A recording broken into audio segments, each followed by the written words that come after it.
Hello, I'm Isaac Hayes III, founder and CEO of Fanbase, and I'm here with a very important message. We are at a turning point in the Black community where we must have equity in the apps we use that scale to billions of dollars. But this time, we own the infrastructure, we own the culture, and we shape the future. And Fanbase is the future. Fanbase combines the free functionality of Instagram, TikTok, and YouTube into an all-in-one platform built for the evolution of social media and monetization. With over 1.4 million users, that's real proof that we are shifting the conversation of tech ownership and equity for creators. So right now, I want you to go to startengine.com/fanbase and invest today. The minimum to invest is $399. That gets you 60 shares of stock in Fanbase at $665 a share. This marks a turning point in Black ownership of social media. If we don't take this opportunity to own social media right now, we will always be customers to our own creations. And that can't go on. So once again, go to startengine.com/fanbase and invest today. We must own the platforms where our voices live, our stories matter, and where our culture drives the world. Thank you. Folks, Black Star Network is here. I'm real revolutionary right now. Support this man, Black Media. He makes sure that our stories are told. Thank you for being the voice of Black America, Roland. Stay Black. I love y'all. All momentum we have now, we have to keep this going. The video looks phenomenal. See, there's a difference between Black Star Network and Black-owned media and something like CNN. You can't be Black-owned media and be scared. It's time to be smart. Bring your eyeballs home. You dig?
Wait, hold on.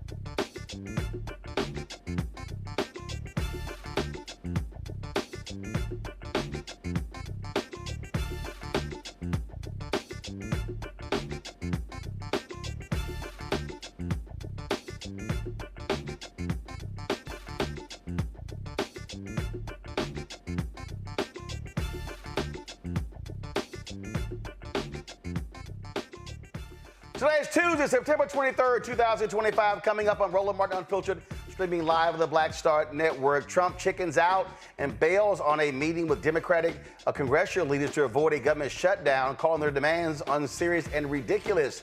Maryland loses more federal jobs due to Donald Trump's federal cuts and lost 2,500 jobs. The second straight month, the state has led the nation in federal job losses. Folks, you're going to love this story. A Memphis High School Band gets banned from performing at a football game. Yeah, a black high school banned by a white school. So the fans showed up with kazoos. Plus, 2 authors in the studio tonight. First, we'll spotlight a groundbreaking new book chronicling the Black family that shaped American architecture. Cheryl McKissack Daniel, author of The Black Family Who Built America, will join us. Plus, businessman Dr. Lamell McMorris' new book, The Power to Persist, talks about lessons of resilience. Folks, it's time to bring the funk on Roland Martin Unfiltered. On the Black Star Network, let's go. He's got it. Whatever the miss, he's on it. Whatever it is, he's got the scoop, the fact, the find. And when it breaks, he's right on time and it's rolling. Best believe he's knowing. Putting it down from sports to news to politics. With entertainment just for kicks, he's rolling. It's on go, roll, roll, y'all. It's Roland Martin, rolling with Roland now. He's funky, he's fresh, he's real, the best, you know he's Roland Martin now.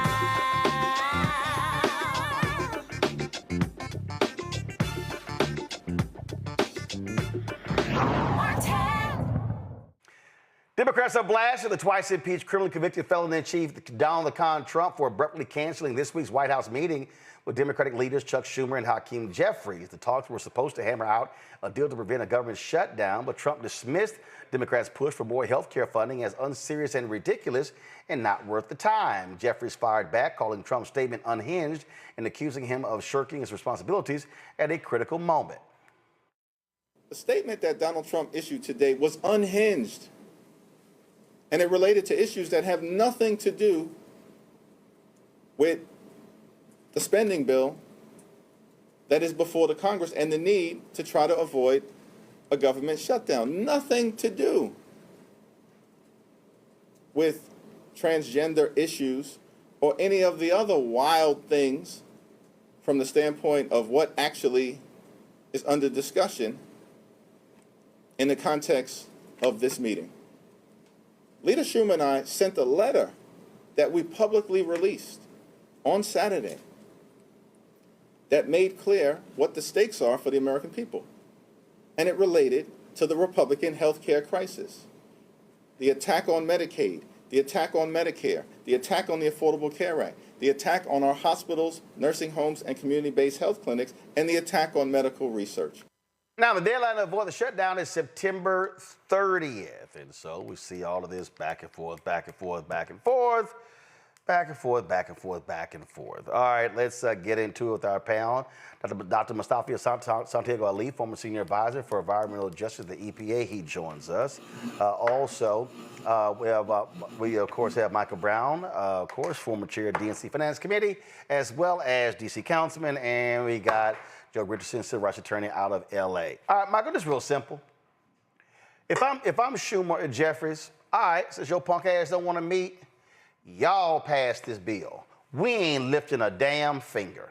That's what you do. It's absolutely what they should do. Frankly, they should have done that in March as well. We know what Senator Schumer, what route he chose to take. But absolutely, I mean, you have no choice. They being Republicans, control the House, the Senate, 1600 Pennsylvania Avenue, which is obviously the White House. So this is their shutdown if it happens. This is their crisis. They refuse to help people in need relative to health care. And frankly, from my standpoint, we, being Democrats, should have added aid to farmers, not just black farmers, but all farmers that are in dire straits because of these tariffs. So that should have been obviously the health care to save millions of people to keep their health care, but also some aid for farmers. But even I know that's not in there now, but absolutely, if they don't meet the demands of Democrats, whatever happens, and it'll be their fault. Nah, damn that, Mustafa. I ain't giving the farmers shit, okay? You know why?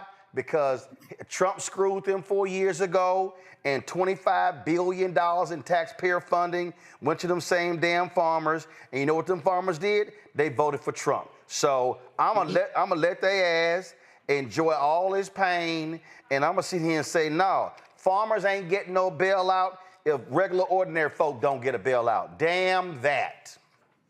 Well, that's facts right there. That should actually be on a T-shirt because folks really need to take that to heart. Trump can't afford a government shutdown. If we want to talk about it from an economic standpoint, we have an economy that he pushed and pushed to get that interest rate cut because they understood the cliff that was coming and how the economy was trying to get traction. So I remember the 2018-2019 shutdown. We lost about $11 billion, our country did, when that shutdown happens. When he does these different types of things, thinking that he's actually hurting federal workers and others, he's actually just inflicting more damage onto the economy. So he needs to be really mindful about how he moves. The other thing that goes on when you have these government shutdowns is that it impacts tourism. Now, tourism is already down significantly in our country, and he is going to end up shutting down national parks and a number of other places that people visit. He's also going to impact contractors, because when you impact federal workers, you are also impacting what happens in the federal contracting space, both the general contractors and the subcontractors. So what he is really doing is creating an additional tax on the American people. Folks should be speaking out, and they should be making sure that he understands what's going on. So the Democrats actually have a card to play here by allowing them to have to carry this load themselves. So we'll see how it all plays out. Joe, I ain't lifting a finger.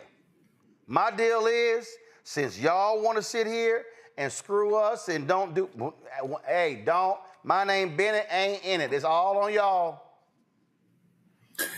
Yeah, and they've got three branches, so let them do it. To the point that's been made, hell, they probably should have did this 6 months ago, to tell you the truth. Finally, Democrats stand up, fight for something. Make them do it. If they don't want a deal, then let them make magic and do it themselves. And I think that even on a Democrat's worst day, I would like to think that they don't get the blame for this thing if it has to shut down. Somebody's got to stand up for those that are the least of us. There are some things that have gotten taken in these bills, and so much so, there have been legislation that's been passed, and the things that were allotted under past bills have been pulled, okay? And so basically, really, I think that the Democrats are in the driver's seat in that they can say, listen, you guys have all chambers of Congress. You guys do what you need to do to get this thing passed. If you're not dealing with us at all, then you deal with it. And they be the ones that are seen as taking a stand for those that are the least of us. And then just go from there. But it's frankly about time that they got an opportunity to really stand 10 toes down. So it looks like they're really standing for something, really looks like they're standing for those that are the least of us. And if the government needs to shut down in the meantime, I don't want to minimize that because we all know that that's a big and drastic thing. But if this is where we are, then this is where we are. The worst thing that they could do is act like we're not at this place. If we are at this place, then you let them do it, let them take ownership of it, and let them take blame for it. Yeah, I just don't believe in playing nice. I just don't believe in playing nice. And right now, Michael, the problem is these Dems ain't got no guts. They ain't got no gusto. They ain't got no fight. People think that Schumer and Jeffries are weak as hell when they talk about approval ratings, and they're very low among national Dems. These really are the two they talking about. You're absolutely correct, and every time we're on the show, we talk about this, and we'll see what happens when the vote comes in the next couple days, and if folks stand up, then maybe we'll have a different opinion next time we're on. That they stood up. Obviously, the concern that some have raised is that shutdowns are easy to execute, but they're very difficult to climb out of, because they're going to have the same kind of discussion or negotiation to get out of the shutdown. So that's the challenge. Anytime there's a shutdown, I'm pleased this will be a Republican shutdown or the Trump shutdown.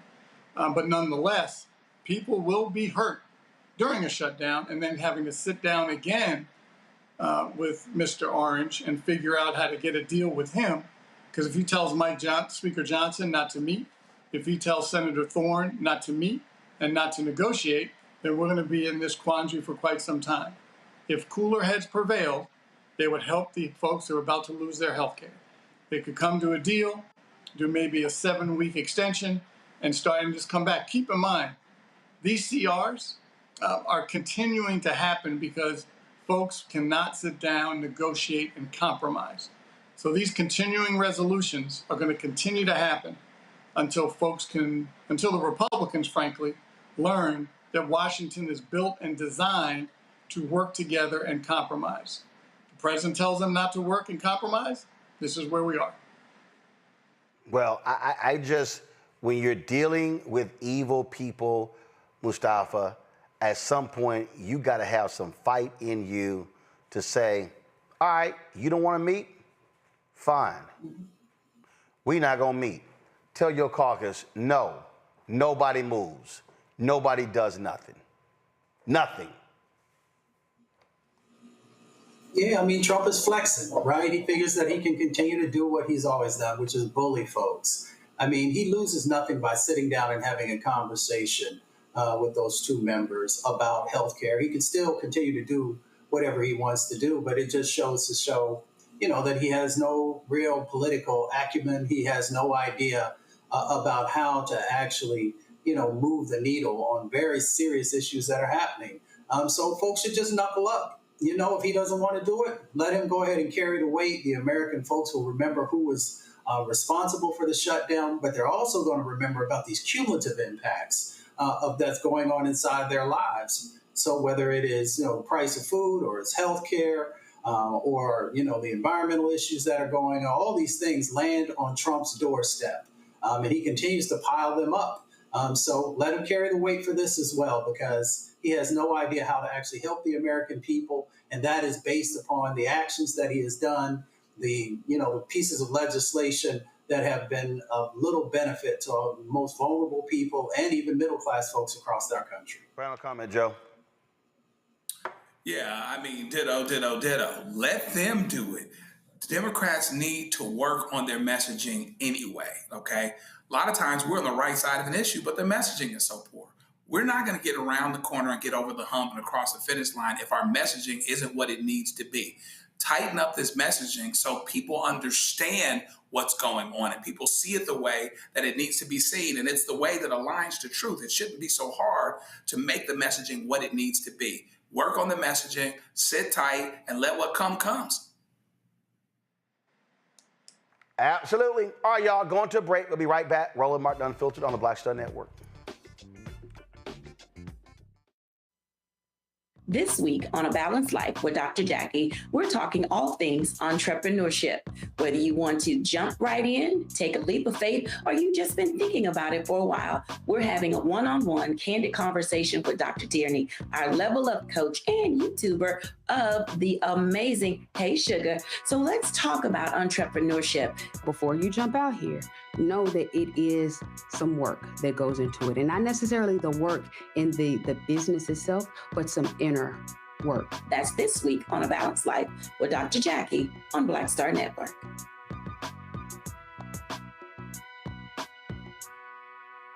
I'm Dr. Greg Carr, and coming up on The Next Black Table, we're speaking with Dr. Lucius T. Outlaw Jr., master teacher and philosopher. He takes us on his journey to discover and celebrate Black philosophy. From my undergraduate years at Fisk all the way through my PhD, I was never in a philosophy class where I had a professor who was a person of African descent, nor assigned a text written by a person of African descent, ever. How he pushed back at those who said there was no such thing and got us all thinking about what it means to be Black. That's on The Next Black Table, exclusively on the Black Star Network. I'm Russell L. Honoré, Lieutenant General, United States Army, retired, and you're watching Roland Martin Unfiltered.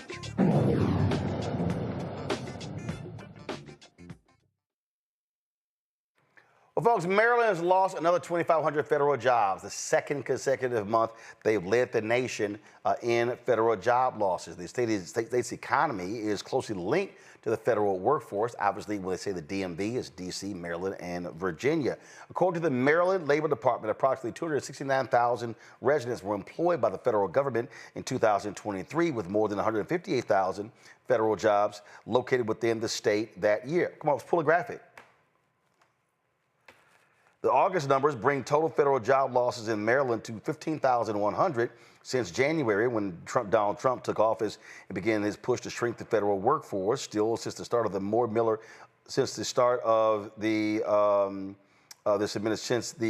administration of Governor Wes Moore, Maryland has added 96,000 jobs overall, a rate of growth faster than the nation as a whole. According to Maryland.gov, the 5 sectors with the largest estimated job losses in August were administrative and support and waste management and remediation services, other services, government, health care, social assistance, manufacturing.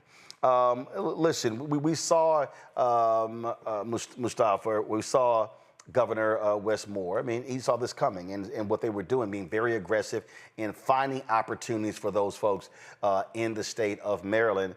But listen, Trump doesn't give a damn. It's all about whatever he's doing. So he doesn't care what happened in Maryland with a Democratic governor. Hell, he don't care about Virginia with a Republican governor.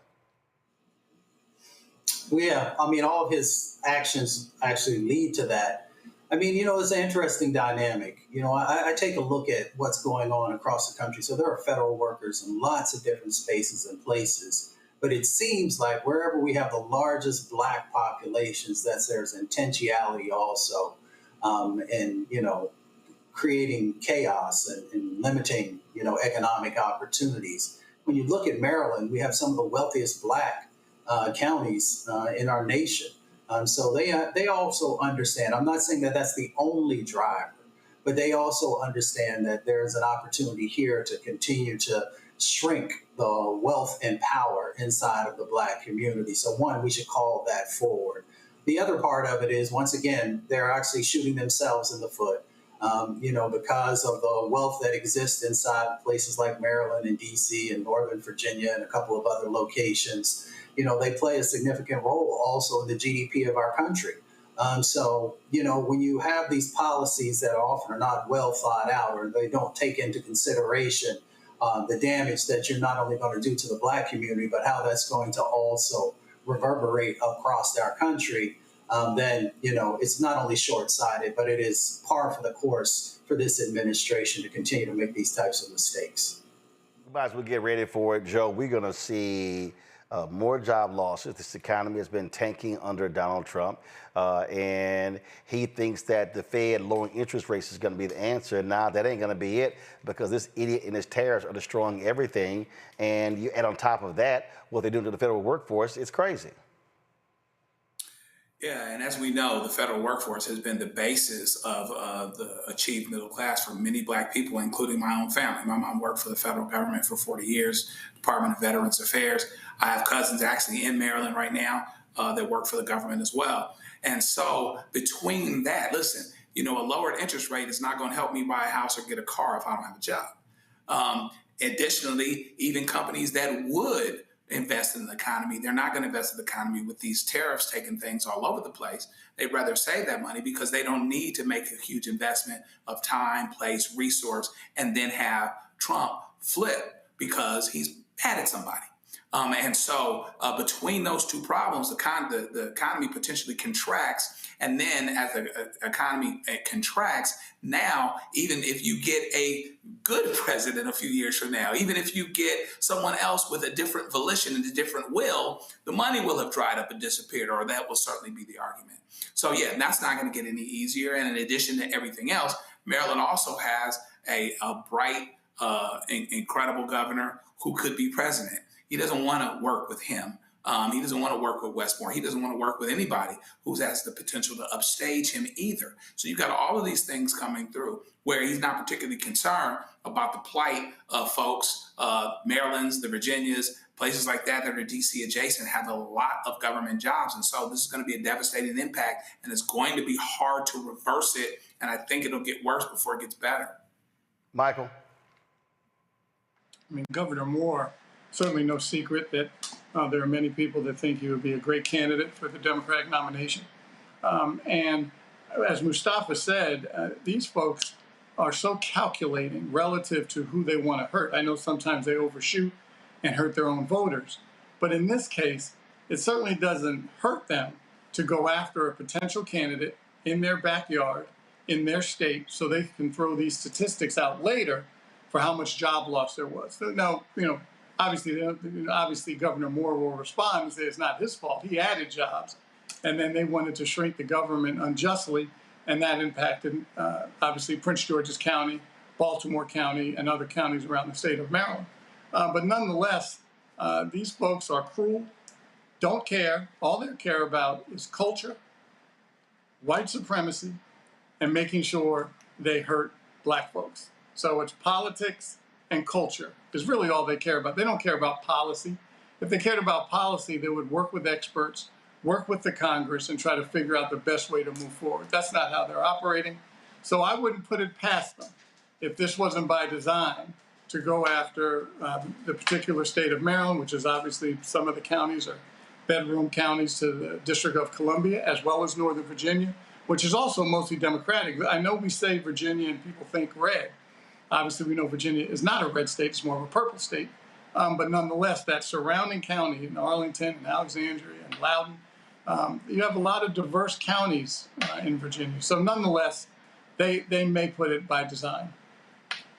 Absolutely. All right, quick break, we come back. Y'all, I saw this thing on Instagram that just tripped me out. And if y'all want a good laugh out of all these farmers, remember Donald Trump said, oh yeah, our people, the blacks, they're gonna take these jobs. I tried to tell y'all what was gonna happen, but wait till we show y'all what these folks actually said. It's gonna trip y'all out. Folks, don't forget to support the work that we do right here on Roland Martin Unfiltered. If you want to join our Bring the Funks fan club, the goal is to get 20,000 of our fans contributing on average $50 each a year. That's $4.19 a month, 13 cents a day. Support us. If you want to use Cash App, use the Stripe QR code. You see it right here in the bottom left-hand corner. You can also use that for credit card applications. Again, that's for Cash App. PayPal is R Martin Unfiltered, Venmo RM Unfiltered, Zelle Roland at RolandSMartin.com, Roland at RolandMartinUnfiltered.com. And if you want to send a check or money order, make it payable to Roland Martin Unfiltered, P.O. Box 57196, Washington, D.C., 2003 7-0196. Back in a moment. In my book, The Power to Persist, I share 8 simple yet powerful habits, a blueprint for transforming obstacles into opportunities and pressure into purpose. Just as they fueled my rise from the south side of Chicago to a national stage. And on the Power to Persist podcast, I bring that blueprint to life.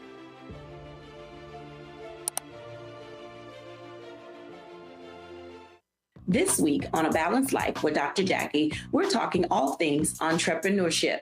Whether you want to jump right in, take a leap of faith, or you've just been thinking about it for a while, we're having a one-on-one candid conversation with Dr. Tierney, our level up coach and YouTuber of the amazing Hey Sugar. So let's talk about entrepreneurship. Before you jump out here, know that it is some work that goes into it. And not necessarily the work in the business itself, but some inner work. That's this week on A Balanced Life with Dr. Jackie on Black Star Network.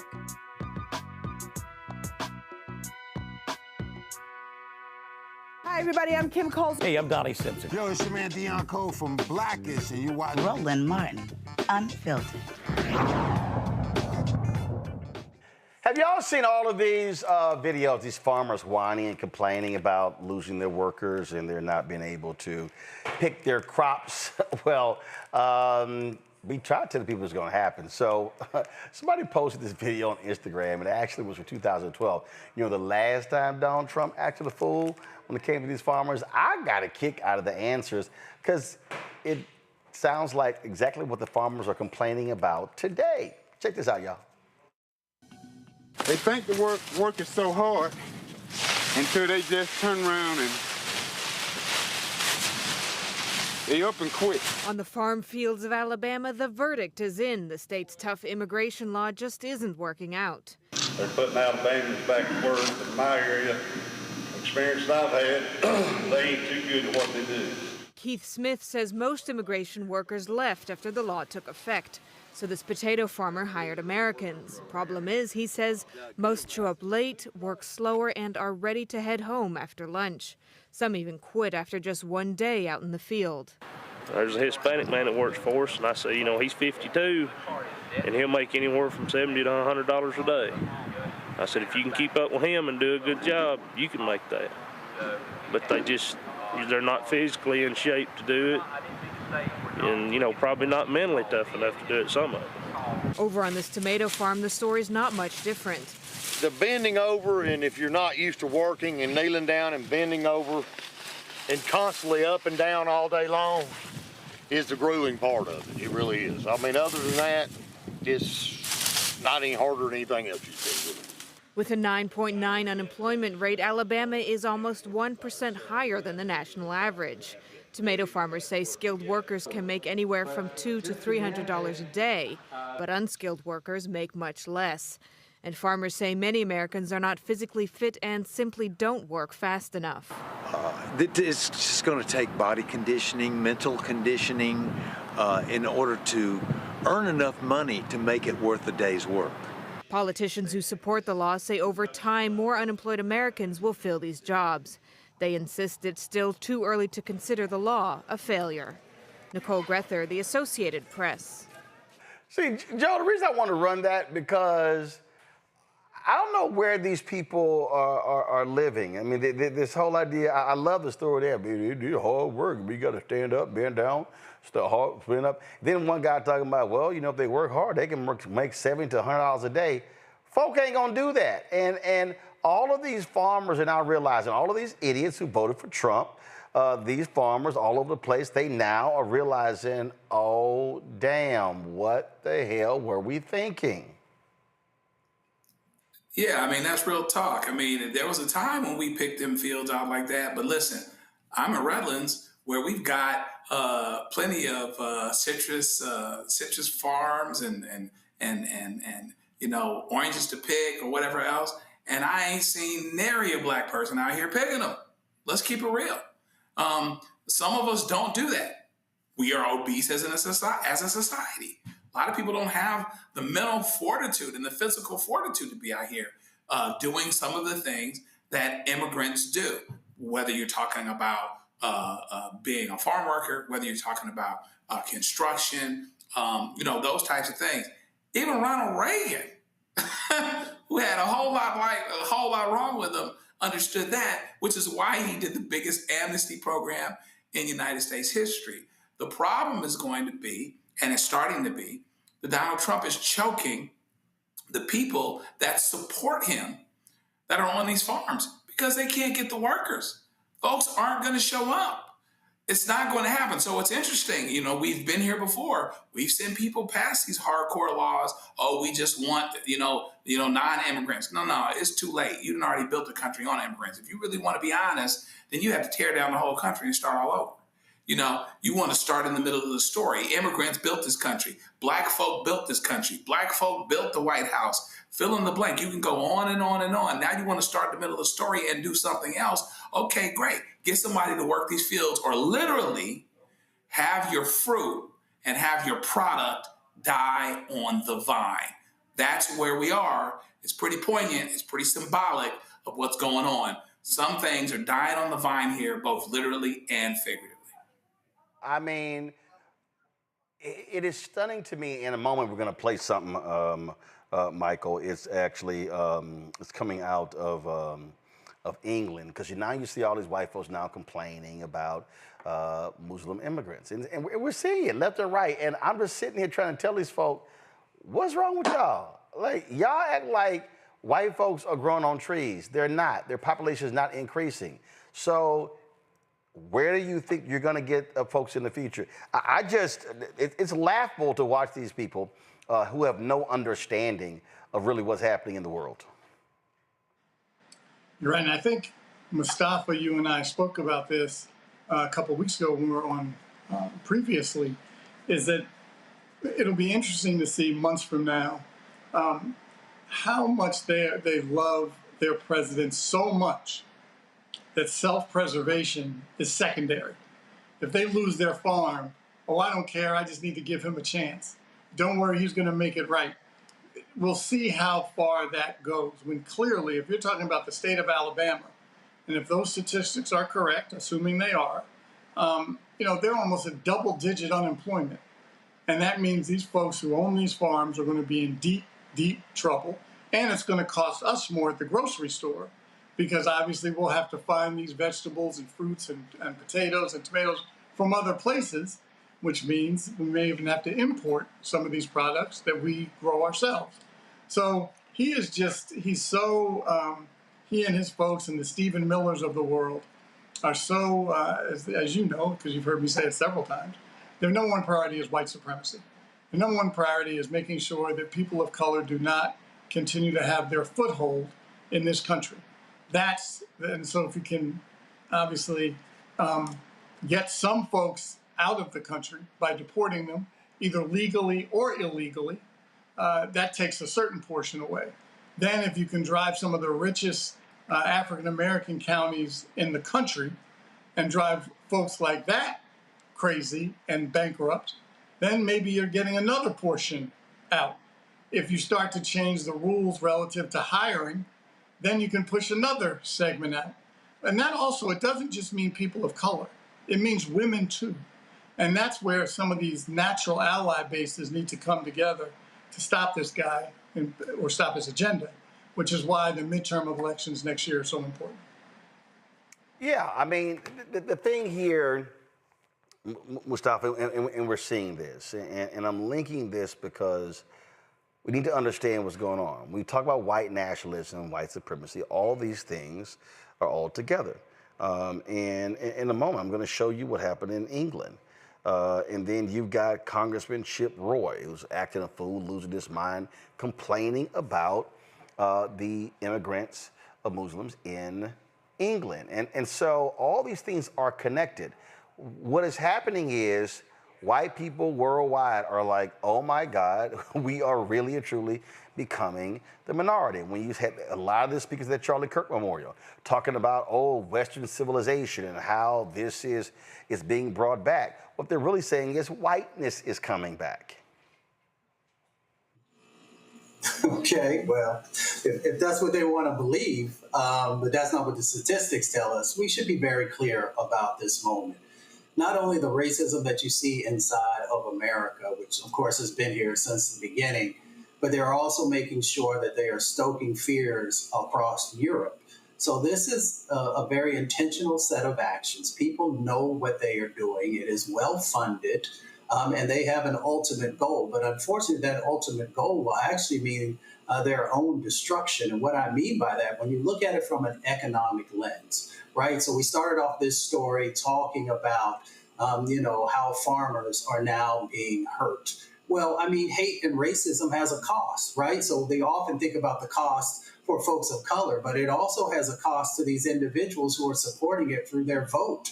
Because, there's a conservative number out there that there are 3 or 4 million farm workers who are out there, not farmers, but the farm workers, the individuals who are actually out there in the fields doing the work, that incredibly difficult work, sometimes in 100-degree temperatures, being exposed to pesticides, all these other types of things. So there's an impact, of course, to those individuals, but you can't get other people because Americans are not going to stand in a field, and I've been there because I work with farm workers. They're not going to allow pesticides to drift across, and they have to breathe those in, or they're not going to work in fields for 10 hours and get $7 an hour and not have enough water to drink or enough food to eat, all these different types of dynamics that go on. So when you see folks stoking these fears, they're not thinking this through because you don't have the individuals, not through birth or through their interest and actually working for minimal amounts of wage to do this incredibly difficult work. But they fool folks. Wealthy people will fool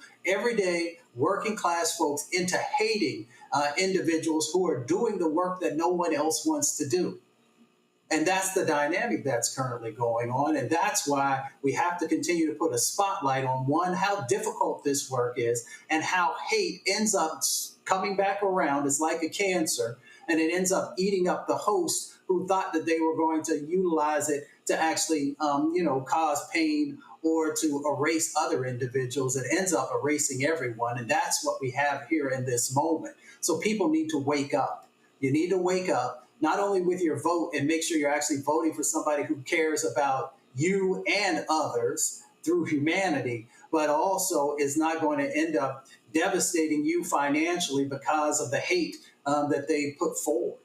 So we'll see if people wake up. I'm still an optimist. I still hope so. But actions over the last couple of years have left me wondering if my optimism is not well placed. Hell no, you're not waking up. Look, I keep telling y'all what you're seeing here is whiteness left and right. So check out this. This is a white woman in England who is losing her mind because of Muslims being in the country. We're in England. It's a Christian country. I don't want to hear anything about the Quran. More Christians, yeah. And those angels apportioning each one.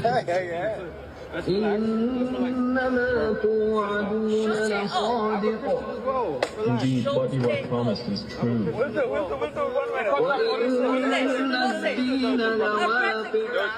And indeed.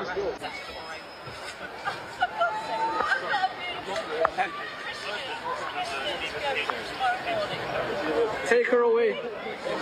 Take her away.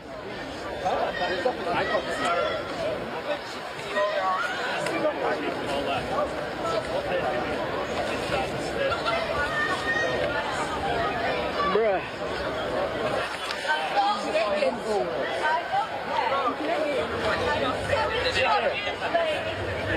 لا حول ولا قوة إلا بالله. I'm so sorry, Roland. I'm sorry.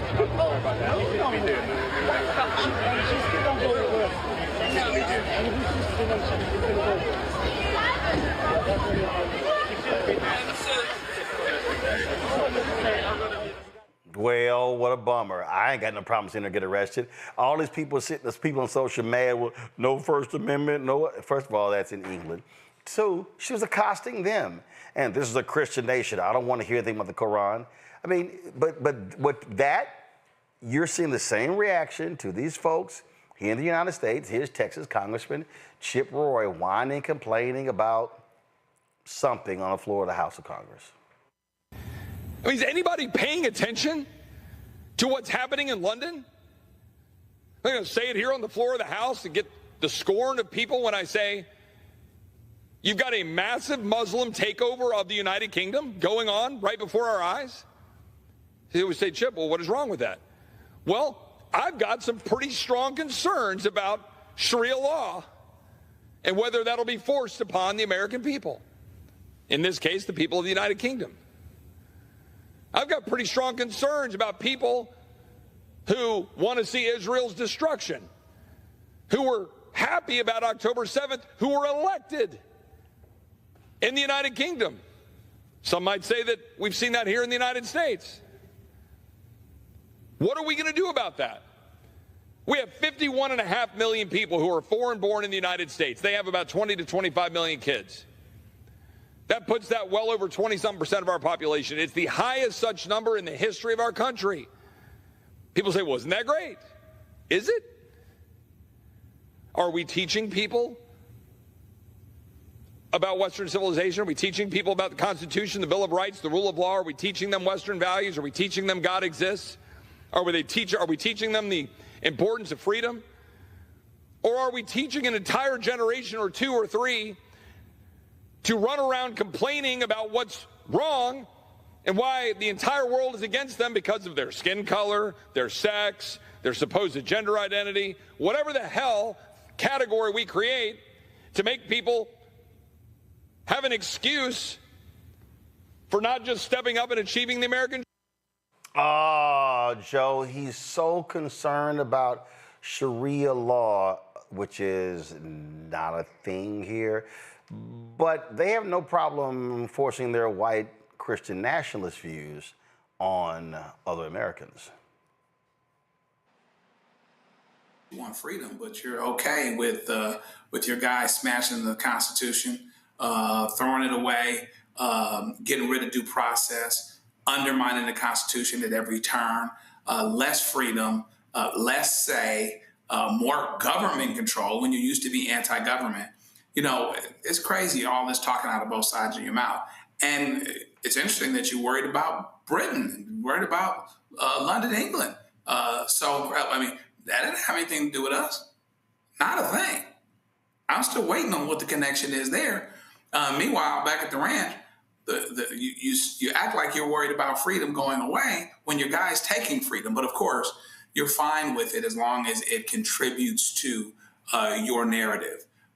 You talk about God, but you only talk about it your way. He's from Texas, so he's probably real excited. Everybody's going to start living right because they got the 10 commandments on the door. But if they really understood what was what, they could put the 2 commandments on the door from the New Testament and have it happen faster. But in the event, we can go on and on.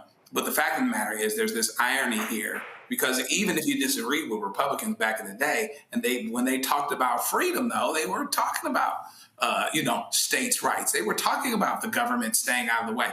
The government is more involved. The government is more all-encompassing and will continue to become so under Donald Trump. And on top of everything else, it's being used to exact revenge. It's being used to force agendas. And it is a steamroll that is okay with undermining the Constitution, throwing as much stuff as possible up against the wall. And even 20 to 30% of it lands and not the rest. The impact will still be devastating, because it's so much easier to take a hammer to something and to destroy it than it is to build it back up. It's just hypocrisy all the way around. Yeah, it's just to watch this, and I'm telling you, I've been saying this repeatedly, Mustafa, people need to be prepared for this. This was the basis of my book, White Fear, how the browning of America is making white folks lose their minds. This is a part of this. These people are going to grow more fanatical. As the numbers increase, as their numbers decrease, it's going to get worse. I mean, unfortunately, that's probably true. If folks were better humans, if they loved each other, you wouldn't have to worry about it, right? If you hadn't done oppression, because I think there's some fear out there about the oppression that has been a part of this country's history. And because of that, they saw how they treated others who were Black and brown and indigenous and Asian and Pacific Islander, and we can go on, and how, they were treated. So their fear is that once this country becomes a browner country, that those types of things will, flip, and that they will have to deal with it. But, that has never been for folks of color how they got down. They should be more focused on all these other external stressors that are going on. When you have China and other countries that, they sit back and they watch these types of actions and they say, yeah, go ahead and continue. Go ahead and continue to deconstruct. Go ahead and continue to fall apart and not do what's necessary to strengthen your country. That's what they should be focused on, saying, how do we make our folks who live in this country as strong as possible? How do we make sure that they are well educated? How do we make sure that they have the things that they need? But that's not a part of the equation, because they don't look at it through an abundance lens. They look at it through a lens of there's only so much and we need to hoard it, which is a failing proposition to begin with. But it is what it is. Their fear is driving many of these sets of actions. They're trying to inflict that fear, and they're trying to actually make that fear become just a part of the narrative everywhere so they can get more people to believe into it. But we've seen, whether it's in Germany with Nazism or a number of other locations where you had these authoritarian types of regimes, that's how they thrived. That's how they got traction, and then that's how they became the individuals that we now look at through history and say, how did that happen? It is unbelievable to me to watch these folks and to watch what they're doing, Michael. And check this out. So Ryan Walters, he is the superintendent of schools in Oklahoma. He just put out this video, and this ties directly into the white Christian nationalism we have been talking about. Check. I'm excited to announce today that every Oklahoma high school will have a Turning Point USA chapter. We have seen the outpouring from parents, teachers, and students that want to be engaged in the meaningful work going on at Turning Point. They want their young people to be engaged in a process that understands free speech, open engagement, dialogue about American greatness, a dialogue around American values. We're so excited to partner with Turning Point USA with this initiative. For far too long, we have seen radical leftists with the teachers union dominate classrooms and push woke indoctrination on our kids. They fight parents' rights. They push parents out of the classroom. and they lie to our kids about American history. What we're going to continue to do is make sure that our kids understand American greatness, engage in civic dialogue, and have that open discussion. We will continue to do all that we can to make sure Oklahoma students have the best education possible. So, Michael, they're going to mandate a Turning Point USA chapter every high school. That includes those black high schools. You have a legislator in Oklahoma who also put forth a bill to require every state university in Oklahoma erect a Charlie Kirk Memorial Plaza. I imagine you'll see that possibly in other red states around the country, in particular, obviously ones that are particularly dominated by Republican elected officials. I certainly think that's possible. We might as well get used to seeing that come around. And, you know, coupling that with what we were discussing a second ago, I think it was Mustafa that was talking from your question, Roland.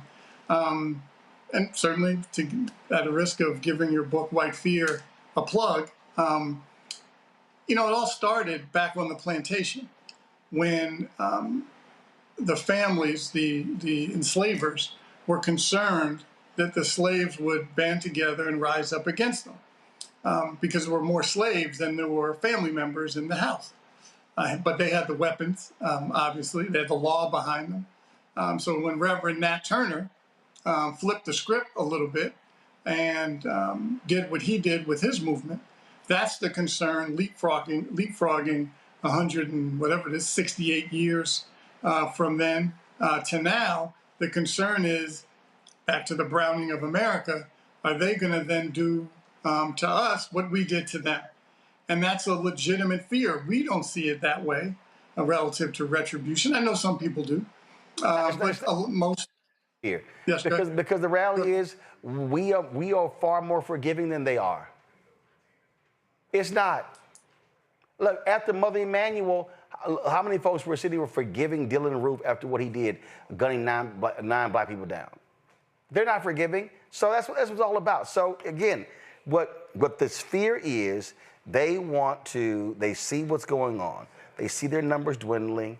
They see what's happening. And so what they want you to do is cement white Christian nationalism in every sector of our community. That is why that's the attacks against DEI, the attacks against Black Lives Matter, the attacks when it comes to woke. This is critical race theory. That's where they are. You heard him say, oh, these indoctrination, teaching other history. No, y'all been lying about the history all this time. Correct. And that's what's obviously why elections have consequences. I know we've all heard this term many times, but they absolutely do. Now, in some of these red states where they're ruby red, maybe it'll be a little more difficult. But in some of these other states, giving any kind of quarter to folks, or let's be reasonable and let's let folks have what they need. But if they're going to be preaching white supremacy and direct racist language and rhetoric, then you have to stand up again. Yes, do they have the First Amendment right to say what they want? Of course they do. Did Mr. Kirk have that right? Of course he did.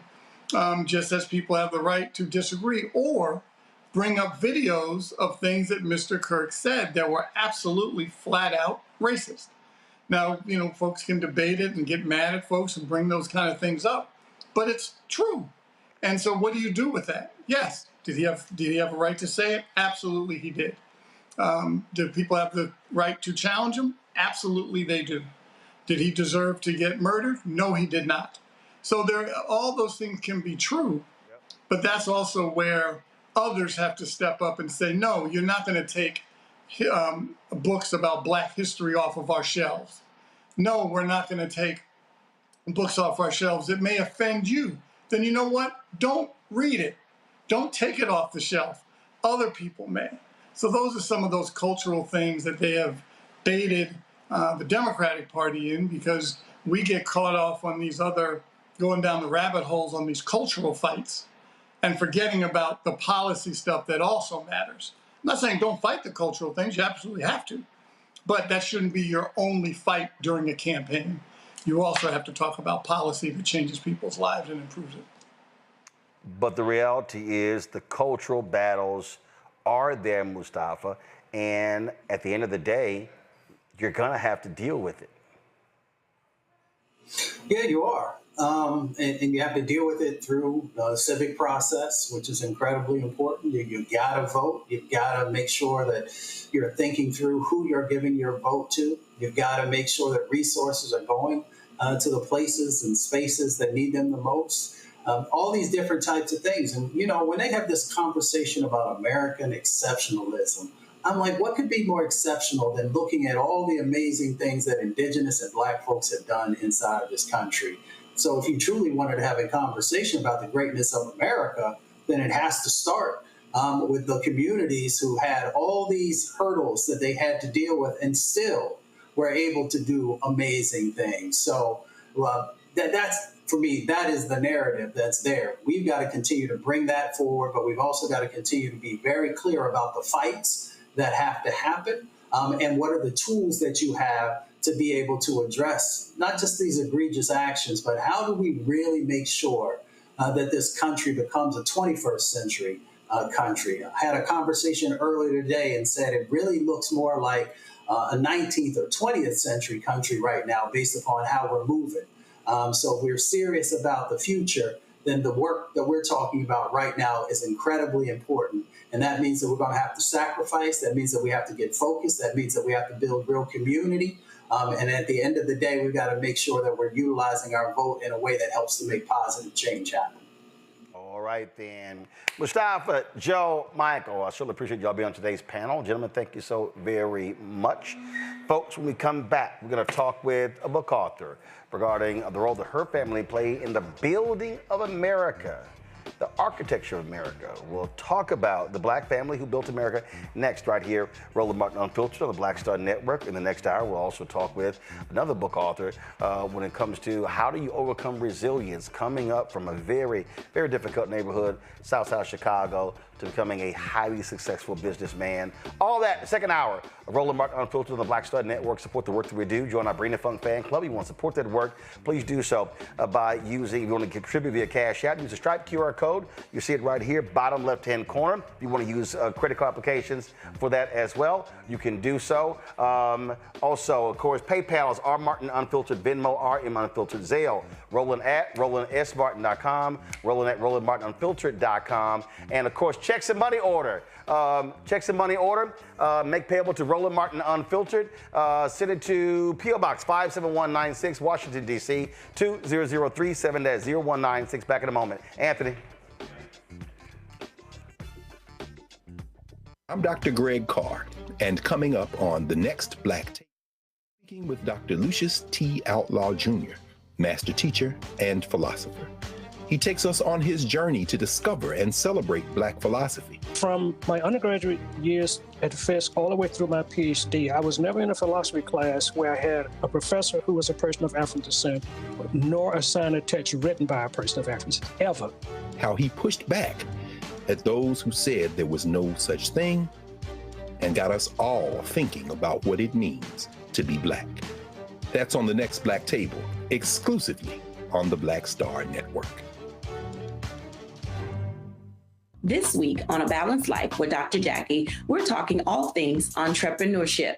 Whether you want to jump right in, take a leap of faith, or you've just been thinking about it for a while, we're having a one-on-one candid conversation with Dr. Tierney, our level up coach and YouTuber of the amazing Hey Sugar. So let's talk about entrepreneurship. Before you jump out here, know that it is some work that goes into it. And not necessarily the work in the business itself, but some inner work. That's this week on A Balanced Life with Dr. Jackie on Black Star Network.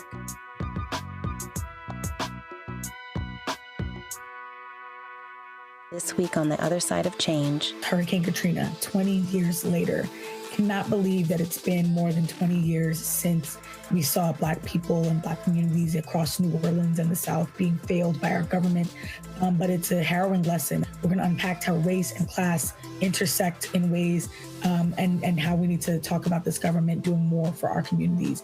Again, you're watching The Other Side of Change only on the Black Star Network. On the next Get Wealthy with me, Deborah Owens, America's Wealth Coach, we talk about the principles of mindset, strategy, and execution. This week, we're adding a fourth, faith. You're going to hear from a mother and daughter duo who are helping thousands of Black women build wealth, all through their faith. You are more than you can ever imagine. Not just obtaining things to show that, but seeing yourself. Making your faith work for you. That's right here on Get Wealthy, only on Black Star Network.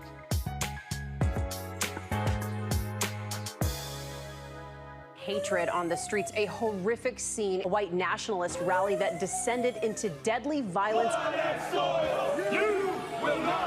White people are losing their damn minds. As an angry pro-Trump mob storms the U.S. Capitol, we've seen shutdown. We're about to see the rise of what I call white minority resistance. We have seen white folks in this country who simply cannot tolerate Black folks voting. I think what we're seeing is the inevitable result of violent denial. This is part of American history. Every time that people of color have made progress, whether real or symbolic, there has been what Carol Anderson at Emory University calls white rage as a backlash. This is the rise of the Proud Boys and the Boogaloo Boys. America, there's going to be more of this. Here's all the Proud Boys, guys. This country is getting increasingly racist in its behaviors and its attitudes because of the fear of white people. The fear that they're taking our jobs, they're taking our resources, they're taking our women. This is white fear.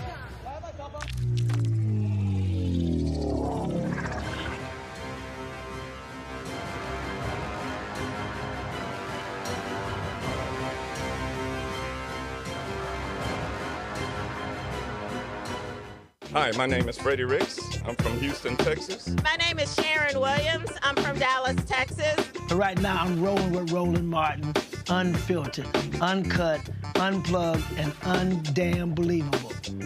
You hear me?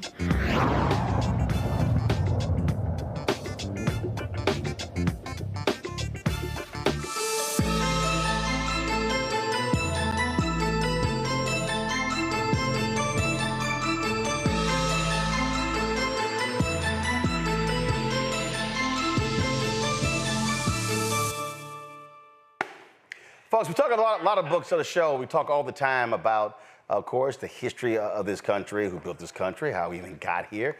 And all too often, stories are not being told properly. We talk all the time about his story compared to actual history. And so my next guest is the author of a book that really is important, that tells a story that many people are not aware of. It is called The Black Family Who Built America, The McKissacks, 2 Centuries of Daring Pioneers.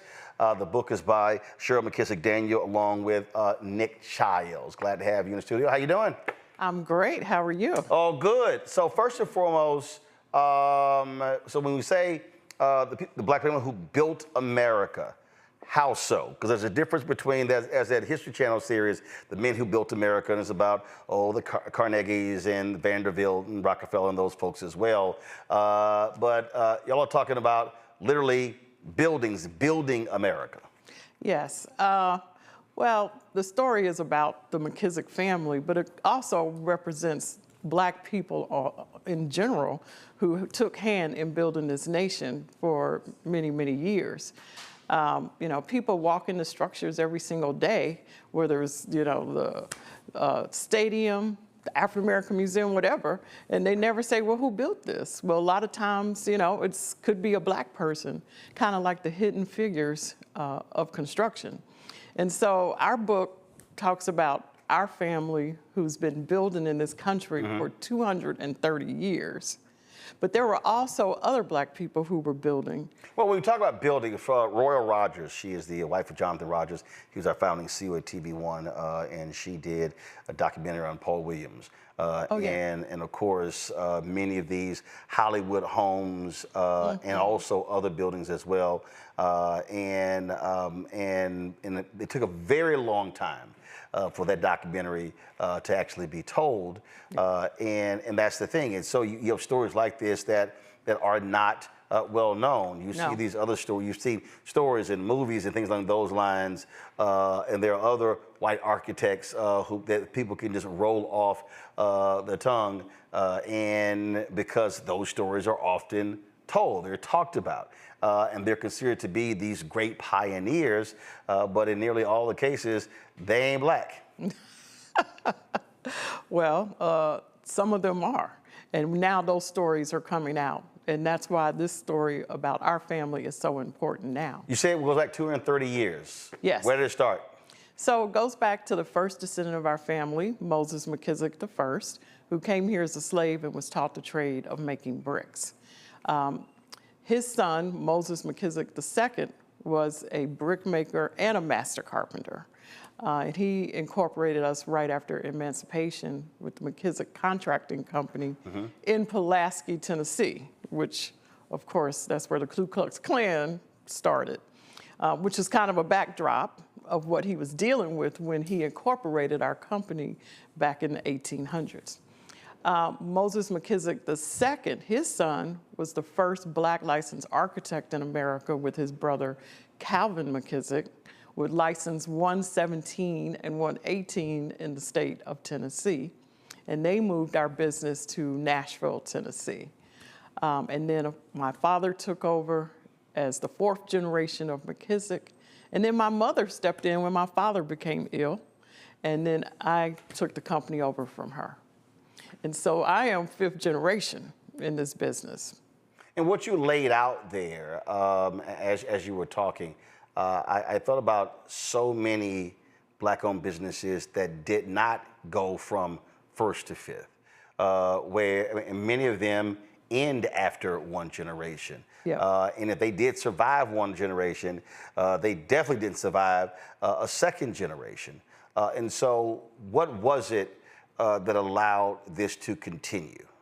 You make a great point there, because there are some statistics that aren't in our favor. So we've overcome a whole lot.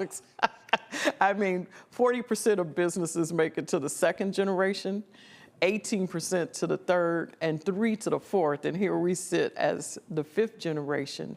And Nick and I, in this book, we make a case as to how the McKissacks were able to persevere through all that was happening. I mean, they went through slavery, Jim Crow, you know, a racist Deep South.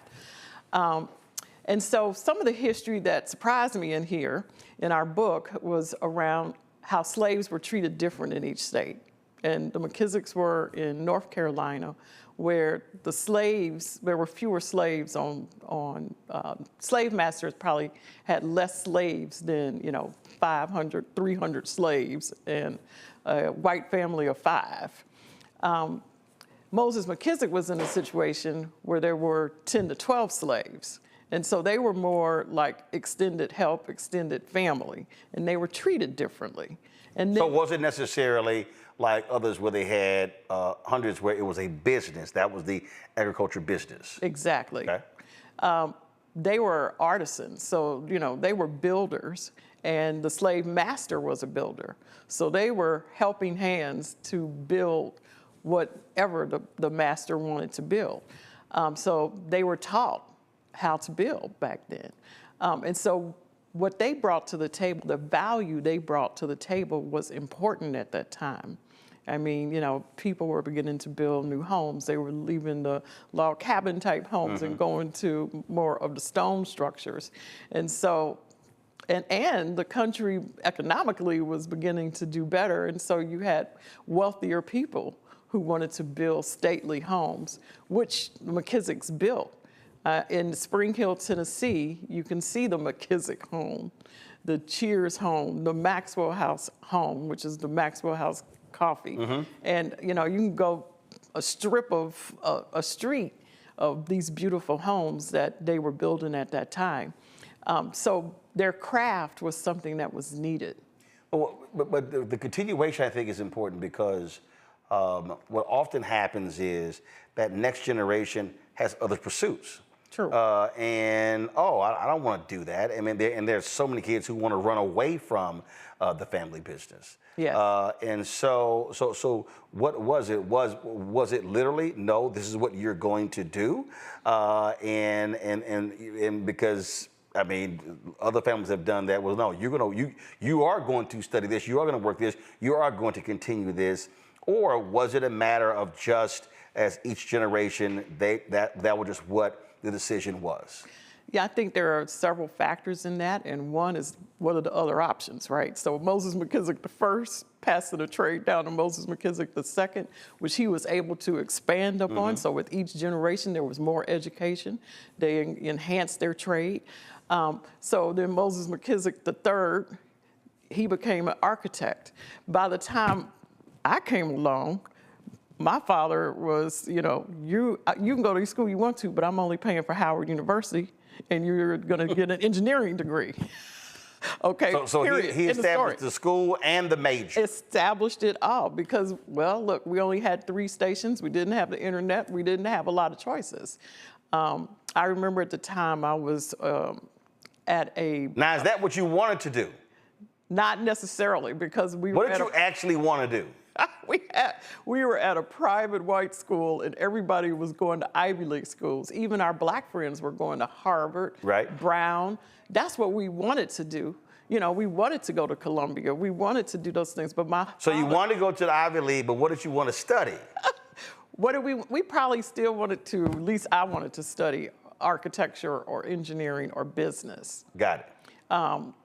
Because I grew up working in the business. Right. I mean, at early ages, I was in the office on Saturdays, walking construction sites. We were trained that way at an early age. But I didn't necessarily want to go to Howard. But once I got to Howard, it was the best thing that ever happened to me. And, I'm But then again, you couldn't, if you went somewhere else, you had to pay for it. I'd have to pay for it. He wasn't playing about that. Tom Jones did the same thing. Tom Jones told us, he's like, y'all can go anywhere, but it has to be an HBCU or I ain't paying for it. Exactly. And so now today, my 2 children, one went to George Washington and the other one went to Pratt. I took them to Howard's campus, tried to talk them into it. It wasn't happening. But you didn't make no demand. I know. See, that's where you messed up. See, your dad figured it out. Your dad figured it out. You can't like not make a demand. You gotta say, I ain't supporting nothing. You ain't getting no money. You're gonna be 100% on your own. You figure it out. See? I wish I could put the toothpaste back into the... See, that's the problem. See, the problem is the next generation, y'all go soft. See, that's the problem. See, y'all ain't hardcore. No, we're not. All right, well, are they at least studying architecture, engineering? Or No, they didn't. But they're in the business. And, I remember I rebelled against the business. Once I graduated from Howard, I didn't want to work for the family business. So why? I moved to New York. I didn't want to go to Nashville. And, I wanted to go into a corporation that was much bigger. There was this allure. See, no. But that has to be explained because that literally is what happens all the time. I don't care what the business is. I don't care if it's a catering business, if a grocery business, a grocery store business, or whatever. That next generation, in many ways, we're looking down on it, thinking that that's not big enough. It's not glitzy. What my friends are gonna say. They're doing these things. Your peers look down on it too. I mean, I write about that in my book. That my friends were going to work for on Wall Street, and here I am, got a consideration to go back to Nashville to work in a family business. But see, but the thing though, but with that, at what point did it hit you that, okay, sure, they're going these places, but we are owners? Well, you begin to see that there's a glass ceiling, that everybody in leadership does not look like you. And, at some point, they're going to get rid of you because you're not tall enough, you're not white enough, you're not this, you're not that. And so you begin to realize that if you own your own, you really have control over your destiny. And to me, that's what hit me. Now, it's not like y'all were a small business. I mean, it's not like y'all were a mom and pop business. No, we weren't a grocery store. We were architects and we were builders, and we had established ourselves 4 generations. But my mother stepped in. She called my boss. She told my boss I was quitting that day, and then she called me and told me I quit. So again, there was a little bit of force there. Now, which job was that? When I was working for Turner Construction, which is probably the largest contractor So wait, in America. hold up. So you ain't gonna want to go work in the family business, but then you go work for a construction business, which is really closely tied to the family business, and then what? You were frustrated by what was happening there? Well, I could see what was happening there, but I liked it there because it was learning ground for me. I was learning much more. You know, I was working on huge projects in Manhattan. Right. And that right there, you know, taught me a lot. But then my mother decided she needed my help. And, you know, the time was up. So wait a It minute. was time for me to go back to Nashville. Mama called the boss? Yes. Did you know Mama was calling the boss? No. I did not know. And then she called me and said, So wait a quit minute. today. Your mama calls the boss, says, hey, she leaving. That's right. Then she calls you, say, hey, by the way, I told your boss you leaving, so you ain't got no choice but to come. That's it. And then I said, oh my God, Mom, I'm scared of him. And she said, oh, he's a nice man. We had a great conversation. No, you should have been scared of her for calling your boss and you didn't know, saying she leaving a job that you had no plans on leaving. No plans. And that next week, I start commuting to Nashville. But do you believe that whether it was the Ivy League schools or the glitzy jobs, do you believe some of that was white validation? And I'm asking for a reason because I've talked to, I've interviewed so many different people and I've seen so many different stories. And what has been consistent is that even with our businesses, when I go back to the whole looking down on it, you have black children who, oh, that's less than, versus that. Whether it's school or whether it's the business.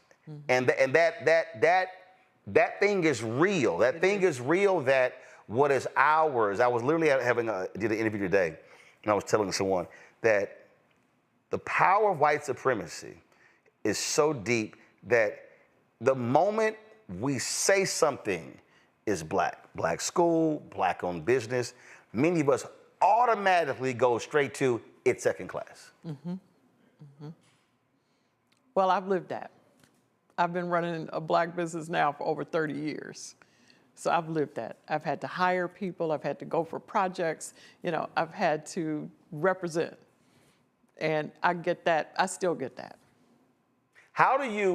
What do you say to the folk who you do employ, who bring that mentality, who come into the door and you know they are moving and acting in a way that they would never do if that was a white company?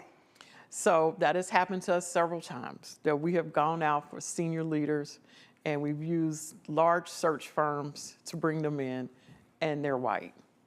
They come in like they're the great hope. They come in as though they have the best ideas. They want to rearrange and change everything that we're doing, especially our culture. And it has not worked for us. We've rejected those people. And so now at McKissack, because we're in the middle of succession planning, we are appointing a whole new leadership in January. We are now appointing people that have been with us for 18, 20 years, who happen to be black, who understand our culture, who appreciate what they've learned at McKissack, who have seen us grow and were part of that growth over the last 20 years. But yes, of course. Now, and those are white staffers. How did you deal when you had black folks who thought that way? Because see, when I was at TV1, We will often have, I mean, we might be in meetings or whatever, and I had some staffers that, well, you know, we are a black network. And I literally said, if I hear any of y'all say it again, you're fired. You will not work on this show if that's your mentality, because I know exactly what that phrase means. Yeah. And I said, I will fire you if you ever say that again. Yeah, I've seen it more with our black clients. No, I mean, who think the other ice is colder. Yes, I've seen it with black clients, black institutions where they hire white contractors and then bring us in underneath them. Right. You know, now they're concerned that they only have 2% black subcontractors on the job. So they bring us in to fix that. And because the community now is talking about them. Right. But it's late, it's too late. I get that, I see that much more. Now, because I know how I roll. Now, do you bite your tongue or have you pulled some folks' coattails? I do not bite my tongue. I engage my consultants to write letters, and then I don't contribute to their galas and events ever again. Because these are some of the prominent black institutions in New York that I'm just shocked that they would even consider a black firm. Now, have any of those folks hit you as like, sure, what's going on? You're not contributing. And do you then say, explain to you why? They know why, but I have had opportunities later on to explain because they find themselves in trouble. They hired the white firm that had the front as a sub, and now they're on the front page of the New York Times, okay? And I run into them later, and I'm like, you see, that's what you get. That's what you get. See, the reason I think this is so important, because when we talk about building capacity, building scale, earlier you were talking about that glass ceiling. Well, there are black institutions that contribute to that for black-owned businesses. And I've seen this in so many different areas. I've seen this, there are black organizations, civil rights organizations, that literally hire white PR firms. That's what I want to say. Oh, I ain't got a problem saying it. So let's just be real clear. I ain't got a problem saying it. I mean, it was a white PR firm, the NAACP hired for the Image Awards, who had no idea who these black celebrities were. So they were literally turning people away on the red carpet. Crazy. And there was black publicists going, hey, that's so-and-so from so-and-so's show. That they literally had no idea. And what the black publicists were saying was, okay, you're paying top dollar to that white PR firm because you think that they can get you coverage in mainstream media, and we know the retainers they pay. How is it that you are not having a black PR agency as your lead of the NAACP Image Awards? Exactly. That's crazy. It was refreshing to walk in here and see all the black people working. You see my PR consultant. You see my photographer, my glam team. I get it. And I'm 100% behind the fact that it's an ecosystem. We have to work together. And you know, it comes together beautifully when we own and we believe that. Let's take Terminal 1 at JFK, where Magic Johnson and Jim Reynolds and Loop Capital are owners. The first thing they did is they brought me in. Then they said, you know, now you got to take it all the way down. You got to hire black architects, black engineers, black contractors. We're now at $1.5 billion in spend with minority businesses. But it started at the top. And so that mentality is one that we have to have. You know, it's about black economic empowerment, and we should be able to do it by ourselves. When we talk about building, we're talking about whether we're talking about, any project. Yeah. What happened when? Well, no, but before, not them. Have there been situations where internally y'all said, "I think that's too big for us," or has it always been, "No, there's nothing too big for us"? No, there have been projects that are too big for us. But let's take Medgar Everett's college in Brooklyn. Back in early 2000s, President Edison O. Jackson, he was determined to have a black firm build his campus. So we went to our partners and, we asked them to joint venture with us and to be a backstop for us. And that's the way you do that. You build partnerships. We did that with Bruce Ratner for the Barclay Arena.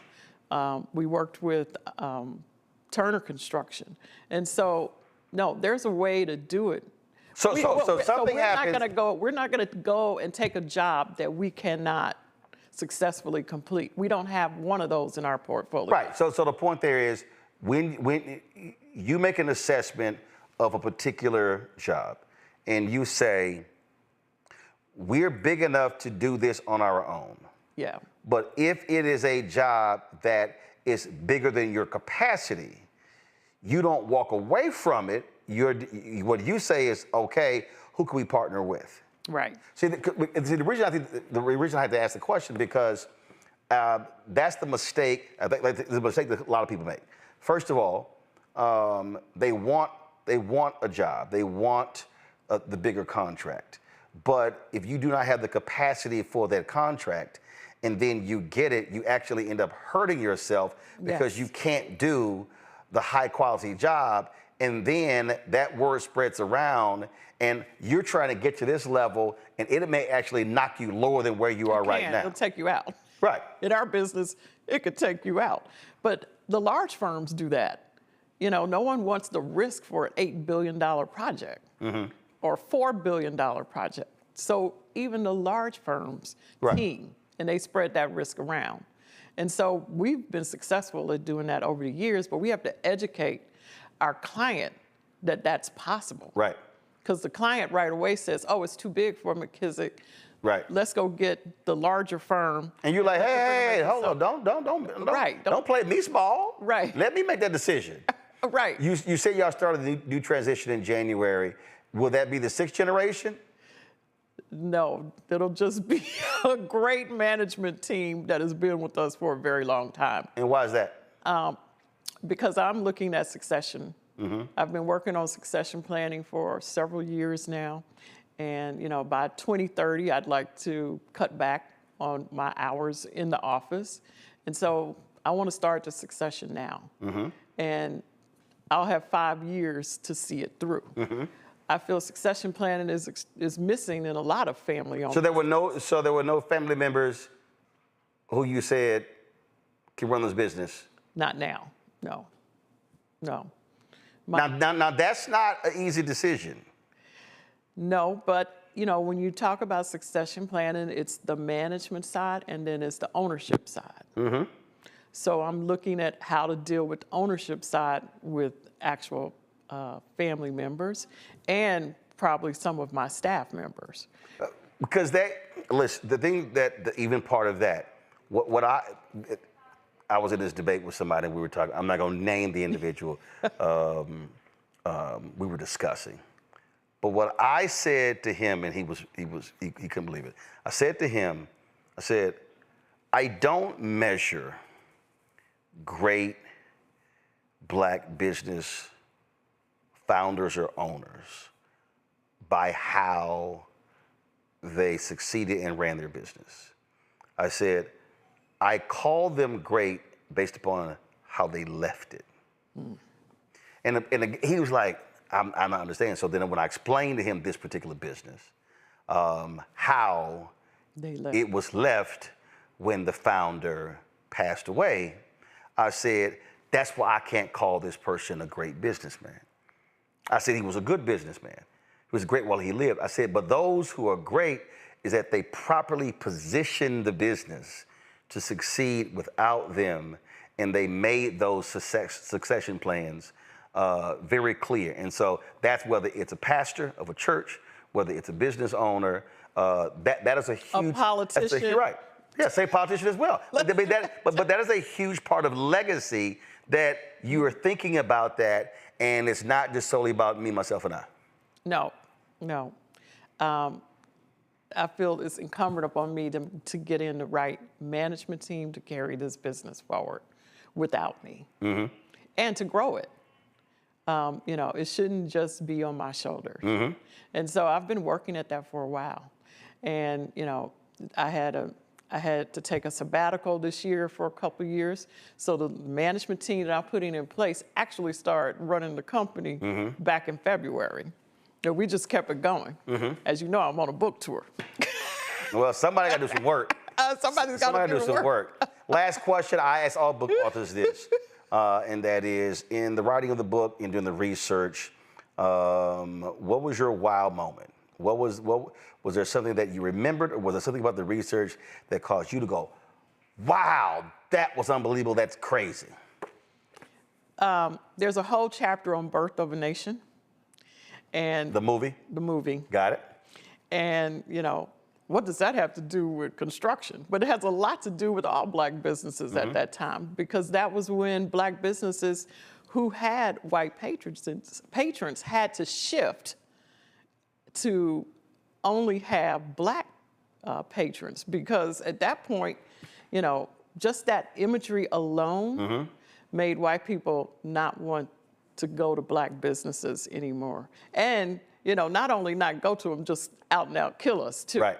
Because if you were white and you hated us, this just gave you the license to go ahead and kill. Yeah, Julianne Malveaux talks about that in her research. She said, a lot of people understand, a lot of the lynchings were not tied to some white man speaking to a white person, whatever. It was the jealousy of the success of Black-owned businesses. It was jealousy. That's the root of it. You know, it's the brokenness of those people that couldn't deal with Black people succeeding. Right. You just left us alone. You segregated, you did everything, had folk enslaved, did all of that, and now you mad because despite all of that, we still rise. Right. We're rooted and we still rise. Right. Well, some things change, some stay the same. Y'all, the book is The Black Family Who Built America, the McKissacks, 2 Centuries of Daring Pioneers. Cheryl McKissack Daniel with Nick Childs. Get the book, folks. Y'all know how we believe about history versus his story. And so that is critically important. And so again, Cheryl, we appreciate it. Thanks a lot. Thank you. Folks, going to go to a break. We come back. We're going to chat with Lamell McMorris, a businessman from Chicago, growing up on the south side of Chicago to running and owning several different businesses. In his book, he talks about the importance of having resilience. That conversation is next, right here, Roland Martin Unfiltered on the Black Star Network.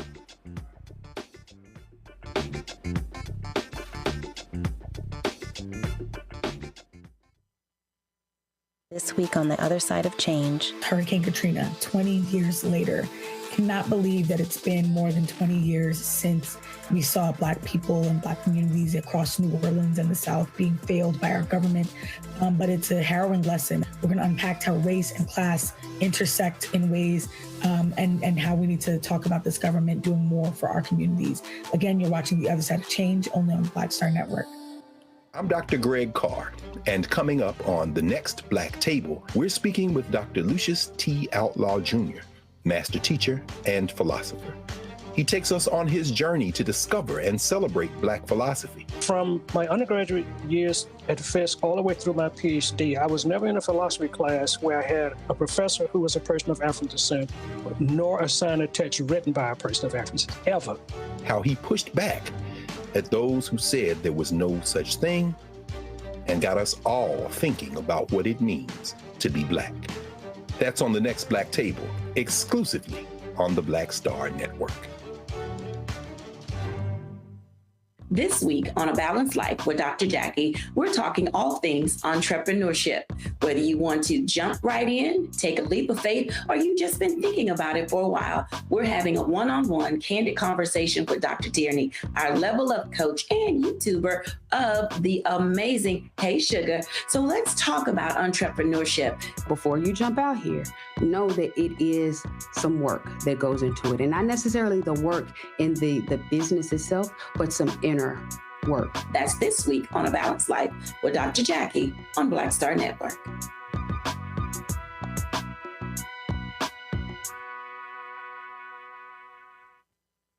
On the next Get Wealthy with me, Deborah Owens, America's Wealth Coach, we talk about the principles of mindset, strategy, and execution. This week, we're adding a fourth, faith. You're going to hear from a mother and daughter duo who are helping thousands of Black women build wealth, all through their faith. You are more than you can ever imagine. Not just obtaining things to show that, but seeing yourself. Making your faith work for you. That's right here on Get Wealthy, only on Black Star Network.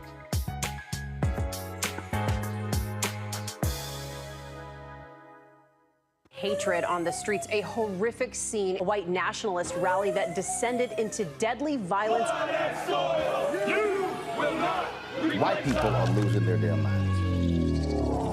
As an angry pro-Trump mob storms the U.S. Capitol, we've seen Shutdown. We're about to see the rise of what I call white minority resistance. We have seen white folks in this country who simply cannot tolerate Black folks voting. I think what we're seeing is the inevitable result of violent denial. This is part of American history. Every time that people of color have made progress, whether real or symbolic, there has been what Carol Anderson at Emory University calls white rage as a backlash. This is the rise of the Proud Boys and the Boogaloo Boys. America, there's going to be more of this. Here's all the Proud Boys, guys. This country is getting increasingly racist in its behaviors and its attitudes because of the fear of white people. The fear that they're taking our jobs, they're taking our resources, they're taking our women. This is white fear.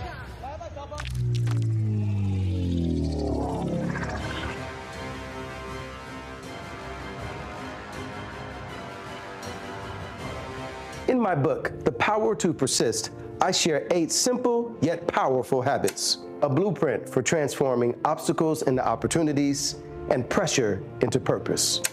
Just as they fueled my rise from the South Side of Chicago to a national stage. And on the Power to Persist podcast, I bring that blueprint to life.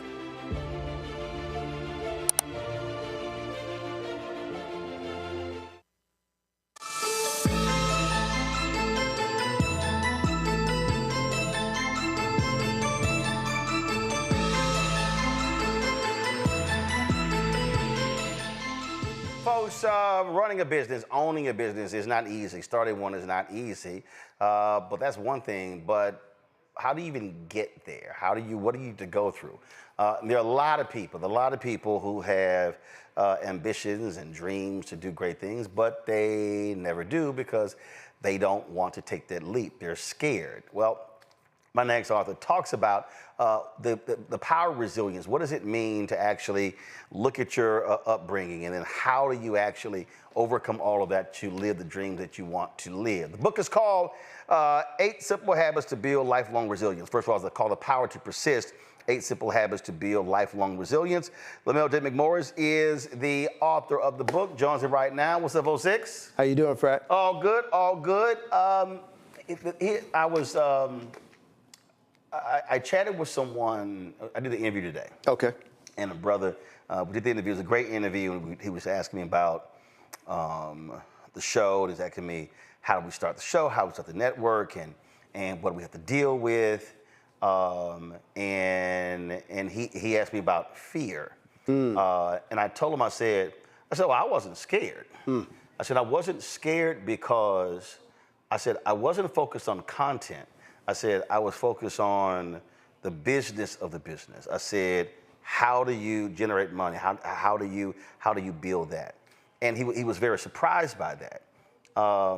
And I think for a lot of people, we talk about becoming an entrepreneur, becoming a business owner. They are fearful, and I believe they're fearful because of what they don't know, and they haven't taken the time to study, to focus, to understand the business of the business, and then go from there. I think fear is, by the way, first of all, thank you for having me. I appreciate our friendship. This actually is part of what it means to build a business. When people like you give folks like me an opportunity to not just tell our stories, but to talk about our work and our business. So thank you. Appreciate it. Kudos to you for the platform. Fear is actually fuel. It actually becomes part of the energy. Did I wake up this morning as an entrepreneur and a business owner worrying about bills, how I was going to pay people, how I'm going to... Absolutely. But you don't let that consume you. You actually let that be the fuel that makes you go get it, that makes you go work, that makes you go propel. You don't get caught up in the fear. I describe, Roland, an entrepreneur as someone who goes on top of this nice fancy building, jumps off, and then figures out what's going to happen on the way down. You jump. You take the leap. But staying in business, building a business is what helps you on the way down figure out how to stay in business. But the fear also for me, again, when we talk about the idea of resilience. Right. You're going to face that. You're going to fail. It's going to happen. You're going to have hardships. And that to me, it ain't simple. And so what I tell folks is that's actually what you have to fortify yourself. How do you prepare yourself every day for that letdown when that contract didn't come through? Man, you were banking on that, and but you already had dreams of what you were going to get, what you were going to do. Yeah. And then now you're depressed and tired. It's like, okay, well, no, now that's done. Now I got to go to the next thing. And that to me is also the difference between the folk who we talk about today, who are highly successful, and those who are not, because they understood I can't let that small setback keep me from trying to get to my dreams. So I mentioned it in the book. I think you know my relationship with Reverend Jesse Jackson Sr. And he has this saying that, look, if you knock me down right now, that's on you. If you come back next week and I'm still down, that's on me. As someone whose business partner walked out, I've been fired. It is at that moment where you have to figure out who you are, you have to figure out whose you are, and you have to come up with a plan. In the book, the habits I talk about are being vulnerable, being agile when the door closes. How do you maneuver? How do you navigate to start something new, to reinvent yourself?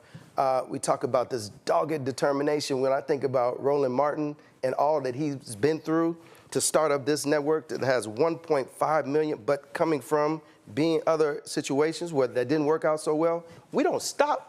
We just keep going until we figure out and until we reach the goals we set, until we succeed. See, you have these points. Yeah. And your chapter 3 is work ethic. I just simply believe, out of all of them, that is the most important. And the reason because when young people come to me and they say, oh, if there's one thing, what piece of advice could you give me or to these students or whatever, and to be a great journalist?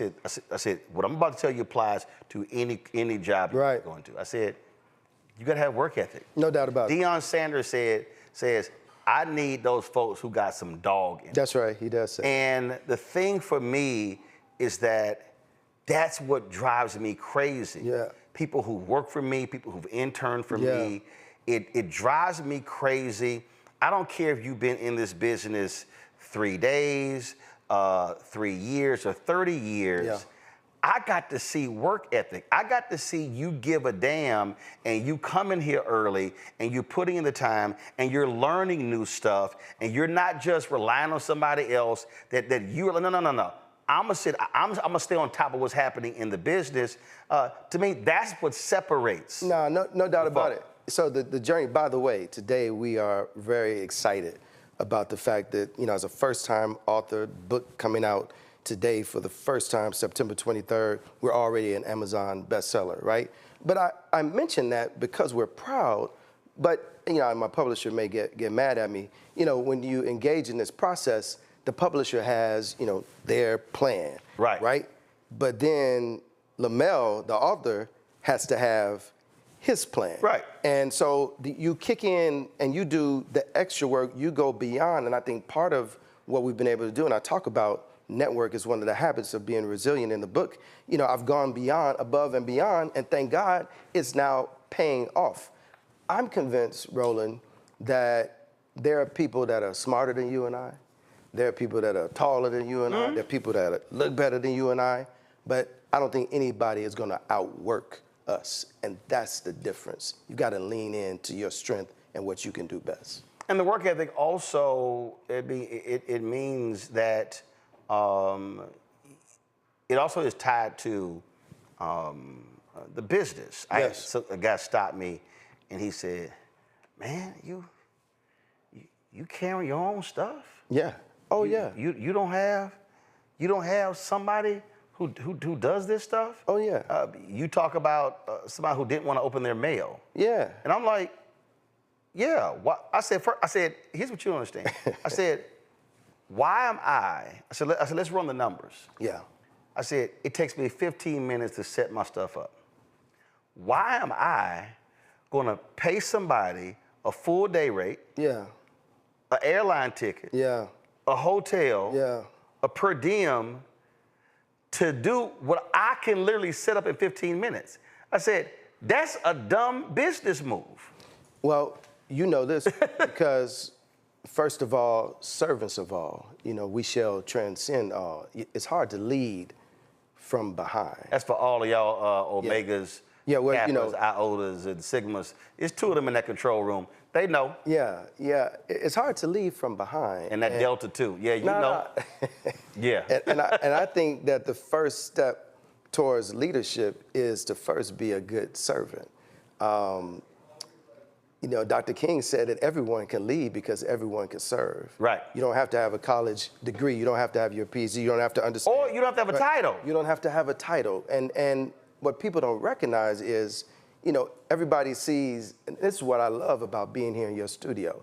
Everybody sees the glory. Everybody sees the results, but people don't focus on the story.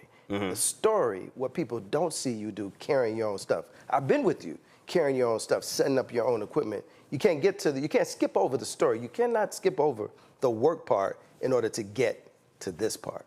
You grew up in Chicago. South side of Chicago. What did you see? Or did someone else see what you're doing now and said, no, this is what you're going to do? It's a combination of both. I'm clearly the result of a lot of people pouring into me, my mom, my family, mentors, etc. But there's an old gospel song that I really didn't understand until later in life, and it says, something within me. All I know is I thank God for whatever that something is. As a kid who grew up on 66 in Cottage Grove in Woodlawn, I was always attracted to politics. Chicago's a very political place, but I was the kid who could tell you, even as a child, who the alderman was, who the mayor was, who my member of Congress was. I knew the president's name, the vice president. And so that seed was planted in the shadow of Harold Washington becoming the first black mayor of Chicago, which was... Now, why was that planted? Were your mother, were your folks involved in the campaign? Was it watching television, newspaper? I was always that kid at the table with adults making decisions about public policy stuff. I was the current events perfect exam. And in the book, and I tell people, there's a line from our childhood. It may not necessarily be straight, but there's a line from 66 and everything I was there into being here in the Capitol in Washington, D.C. with you and all that I've done. And I've just tried to be as faithful as possible to that line, to that seed, to that thing that I cannot explain that has been in me since a kid. Fostered and facilitated by family, by church, by mentors. But it was something that unexplainable that put this in me that makes me who I am today. Through the habits, through work ethic, through determination, through school, absolutely, you have to put in the work, but it's also that intangible that I think has always been there. Earlier you talked about working with Reverend Jesse Jackson Sr., and you had other opportunities. Yes. Who will be 84, as a matter of fact, in about a week and a half. Absolutely. When did you know, or what was it? Walk people through when you knew, whatever the job was, it was time to go. Because see, that to me is also another hard thing for people who want to fulfill dreams. Because I go back to fear. Yes. And what am I going to get paid? What's going to happen? Or whatever the heck. Not realizing that you have to know Yes. when it's time to go. I've never told this publicly, so kudos to you for getting it out of me, and what a phenomenal question. I was, when you travel with Reverend Jackson, and at the time I did, so for everyone, I was Reverend Jackson's body man. So what Reggie Love was to Obama, that's what I was to Reverend Jackson at the height of his prominence and stature, going to the White House. I've stayed in hotels I never dreamed of, traveled in ways that I've never dreamed of. And so it was one occasion. Because people have no idea, especially out of the country, Reverend Jackson is seen as, oh my goodness, as a diplomatic figure. I mean, there are motorcades. There are people don't understand how he's received around the world. No. We're down the street right now in your studio from the White House. I remember being able to drive. He would, not everyone. He could drive. We would drive the car directly up to the front door to be able to see the nation and the world, to your point, through Reverend Jackson's eyes.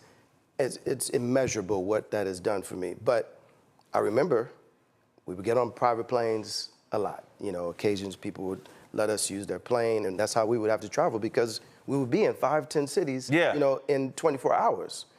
On this one occasion, we got on a private plane, and I looked around, and it finally hit me, and I said, how do I get one of these? And that was it. When I determined that I could stay with Reverend Jackson for years, and boy, it's comfortable. Boy, I'm getting all kind of access.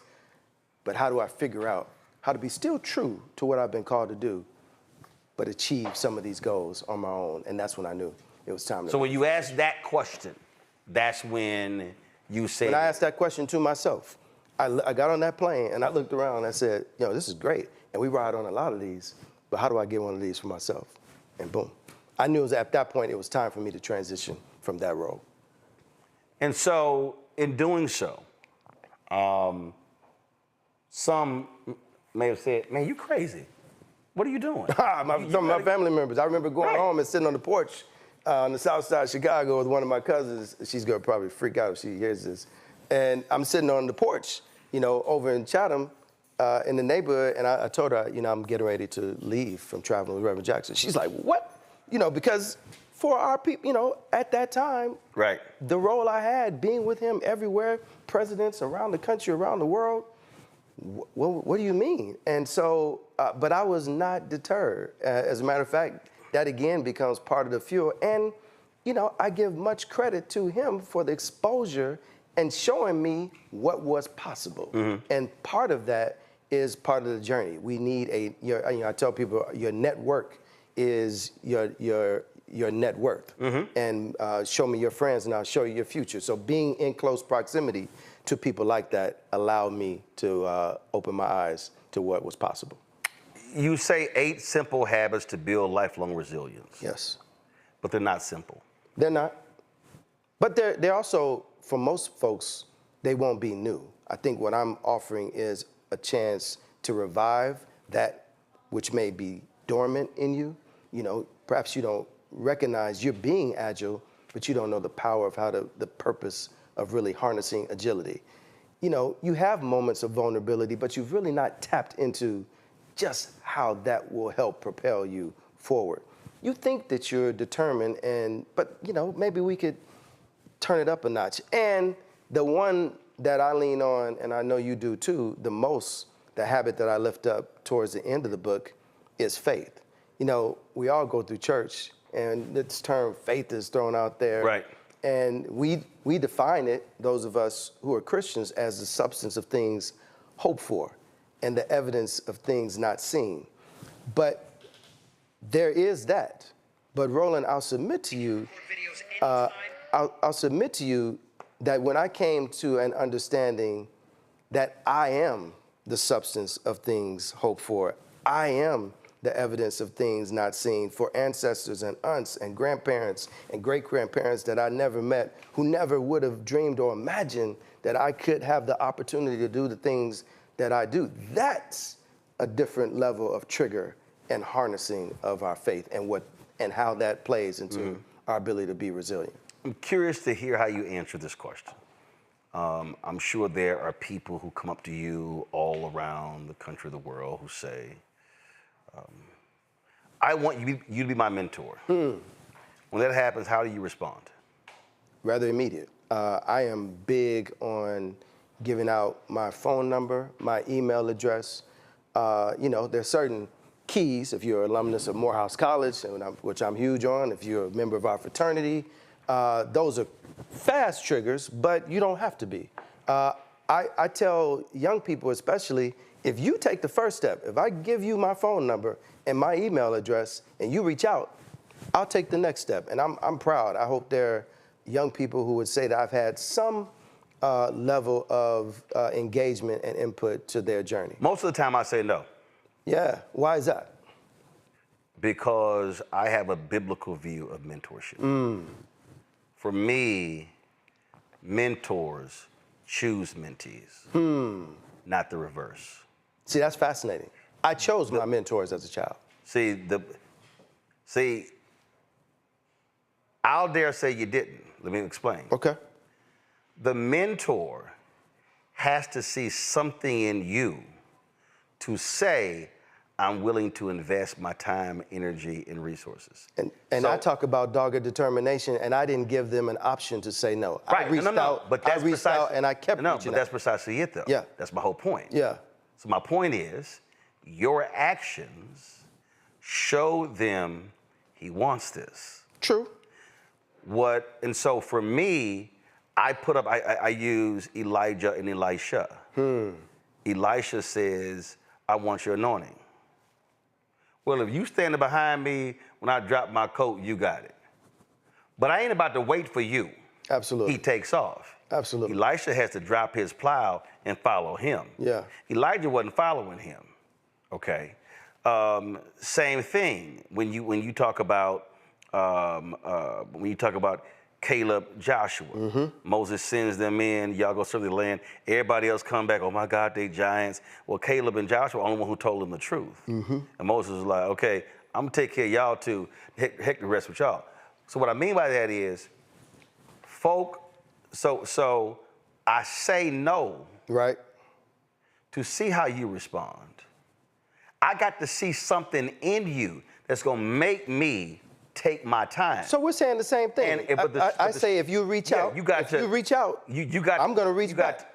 But even if you reach out, you got to steal when we was at TV1, there was this young sister who worked on the staff, and she said, we were going to shoot Supreme Court. She said, well, I didn't really go to school for this stuff. I really want to do this stuff. Right. I said, okay. So she was with me, handed a camera. I want you to shoot this. Did good. Okay, fine. We come back. I sit down the next day. All right, here's the deal. I sit down with the executive producer. I sit down with one of our video production folks. We'll do this here. You could utilize my camera. So I had a camera left at the office. You could use whatever. Sure. 4 months go by, never used it. So then we went to LA for the Image Awards. I told the producer, put it on the team. You could see us in an element. Sure. Got that, really didn't do anything. And so a friend of hers hit me one day. She's like, oh, so-and-so's gonna be a star one day. I said, no, she's not doing this. And she's like, what? I was like, and so I said, nothing that happened in 4 months. So we had something going on the next month. I took her off the trip. See, my deal is, trips are rewards. You got to show me something at home if I put you on the road. This dude is tough. Oh, no, I don't play that. Gee. So I took off. Yeah. Oh, just crestfallen. Yeah. I said, I'm going to give her one more shot. Sure. So we go to Essence. Sure. They're there. Sure. Ain't handling her business. We got back. I didn't speak to her for the next 5 months. Yeah. And they were like, man, why are you so hard? I said, if you come to me and you say you want this, and I give you every opportunity to do it. Yeah. And invest the time. Yeah. I said, now you playing with my time. Yeah. And I said, so I'm gonna put this in somebody else who really wants this. And that to me is where a lot of people mess up, because it goes right into where you talk about with network. So if you unwilling to go that far, I'm not about to expose you to the people who I know in my relationships. But if you do that, right, I can pave the way for you to be able to do something, but you're gonna have to do some work. Well, I'm with you, but the first thing is I commend you for even being willing to take that type of investment, right? I think we need more women and men in our community who have achieved levels of success to be open to being mentors, and not just casually. I mean, like you're doing, leaning in, being very tough demonstrating what we call tough love. That's a big deal. I won't stop, right? I won't stop giving out the number, but you're right. You know who rises to the top. You know who's really bugging the hell out of you. You know who's trying to reach, who's trying to get your But they got attention. to show it. That's fair. Because that's what somebody That's fair. saw. That's fair. Somebody said, man, this dude, if he called me one more time, hey, some of them may have just taken your phone call just to get you to stop trying to hit him up. But then they realize, wait a minute, he wants this.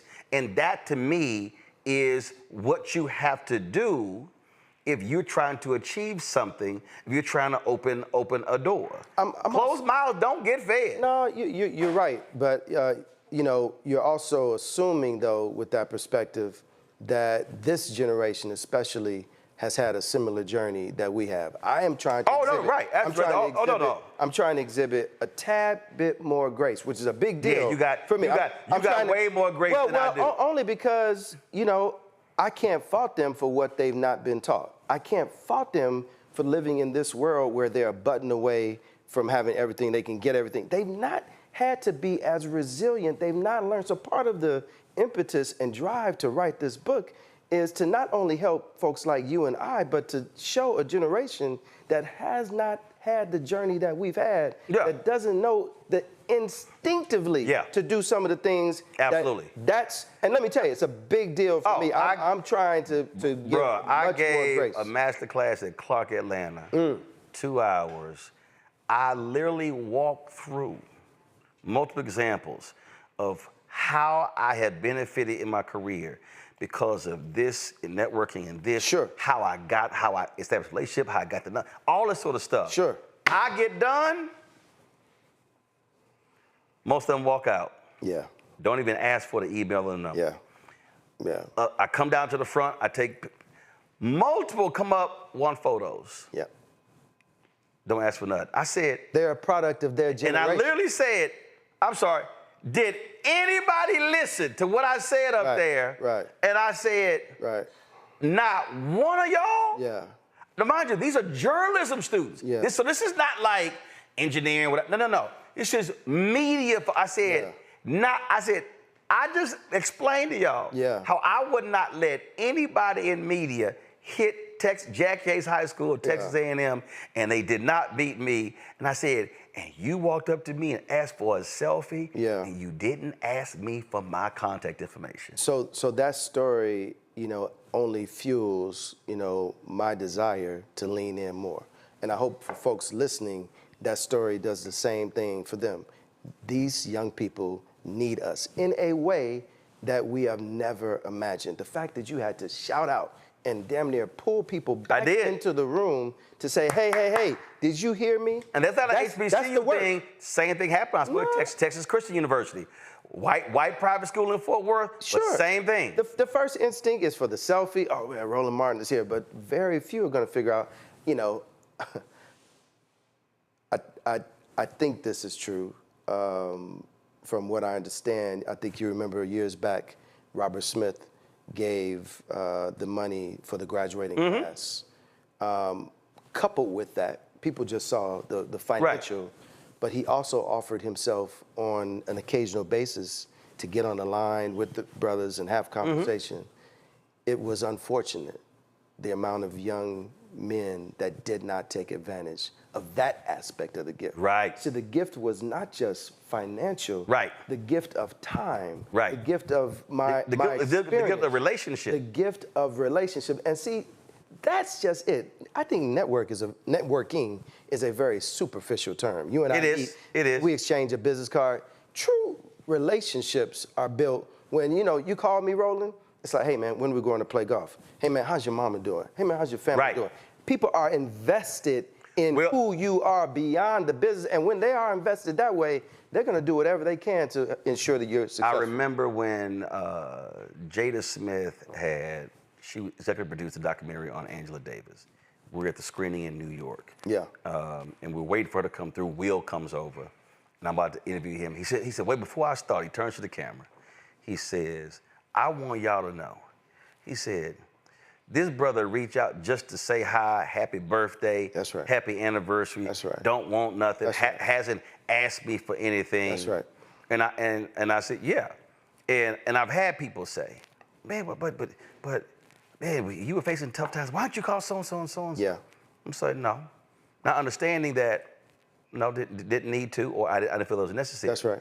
And I've said to folk, because when you talk about networking, those relationships may not manifest into something for 5, 10, 15 years. Absolutely.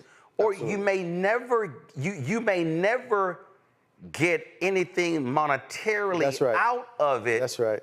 But you simply have the relationship. Yeah. And that to me is a great mistake. And I've actually had to snatch some folks by saying, yo, I need you to chill your ass out and relax. Yeah, yeah. You pushing too damn hard. Yeah. Okay? Let this shit breathe. Yeah. I'm like, calm down. Yeah. Know how to ease in, how to ease out, know how to watch that person, understand. And because I said, you can't make this thing about what you want. You got to also learn to look at that person, study that person, and then just know how to move. Because sometimes you meet some folks and you get on their damn nerves. And you also, before asking something from someone, should figure out how you can pour into them first. Ronaldo Glover was the alpha brother. He was the chairman of the FISP Board of Trustees, City College of Chicago. Matter of fact, ran Reginald Lewis's business after he passed away. Very good friends with his wife.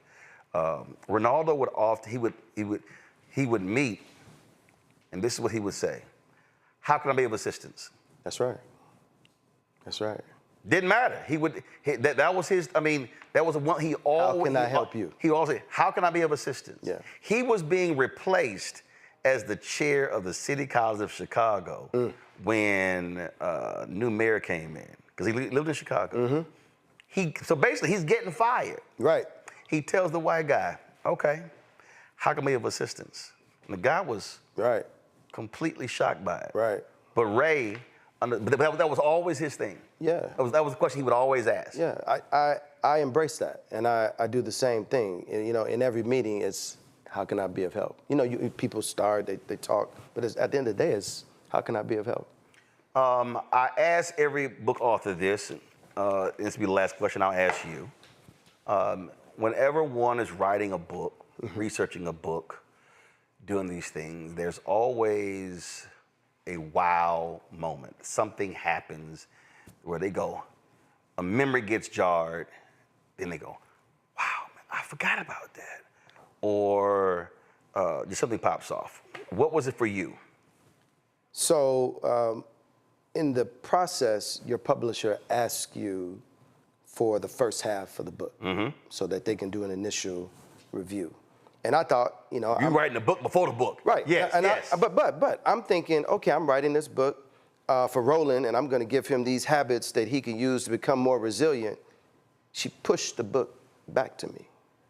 And she said, no, if people don't see and understand your authentic, resilient journey, then it's not going to work. The most frustrating, I'm thinking, I'm proud of myself, I submitted this.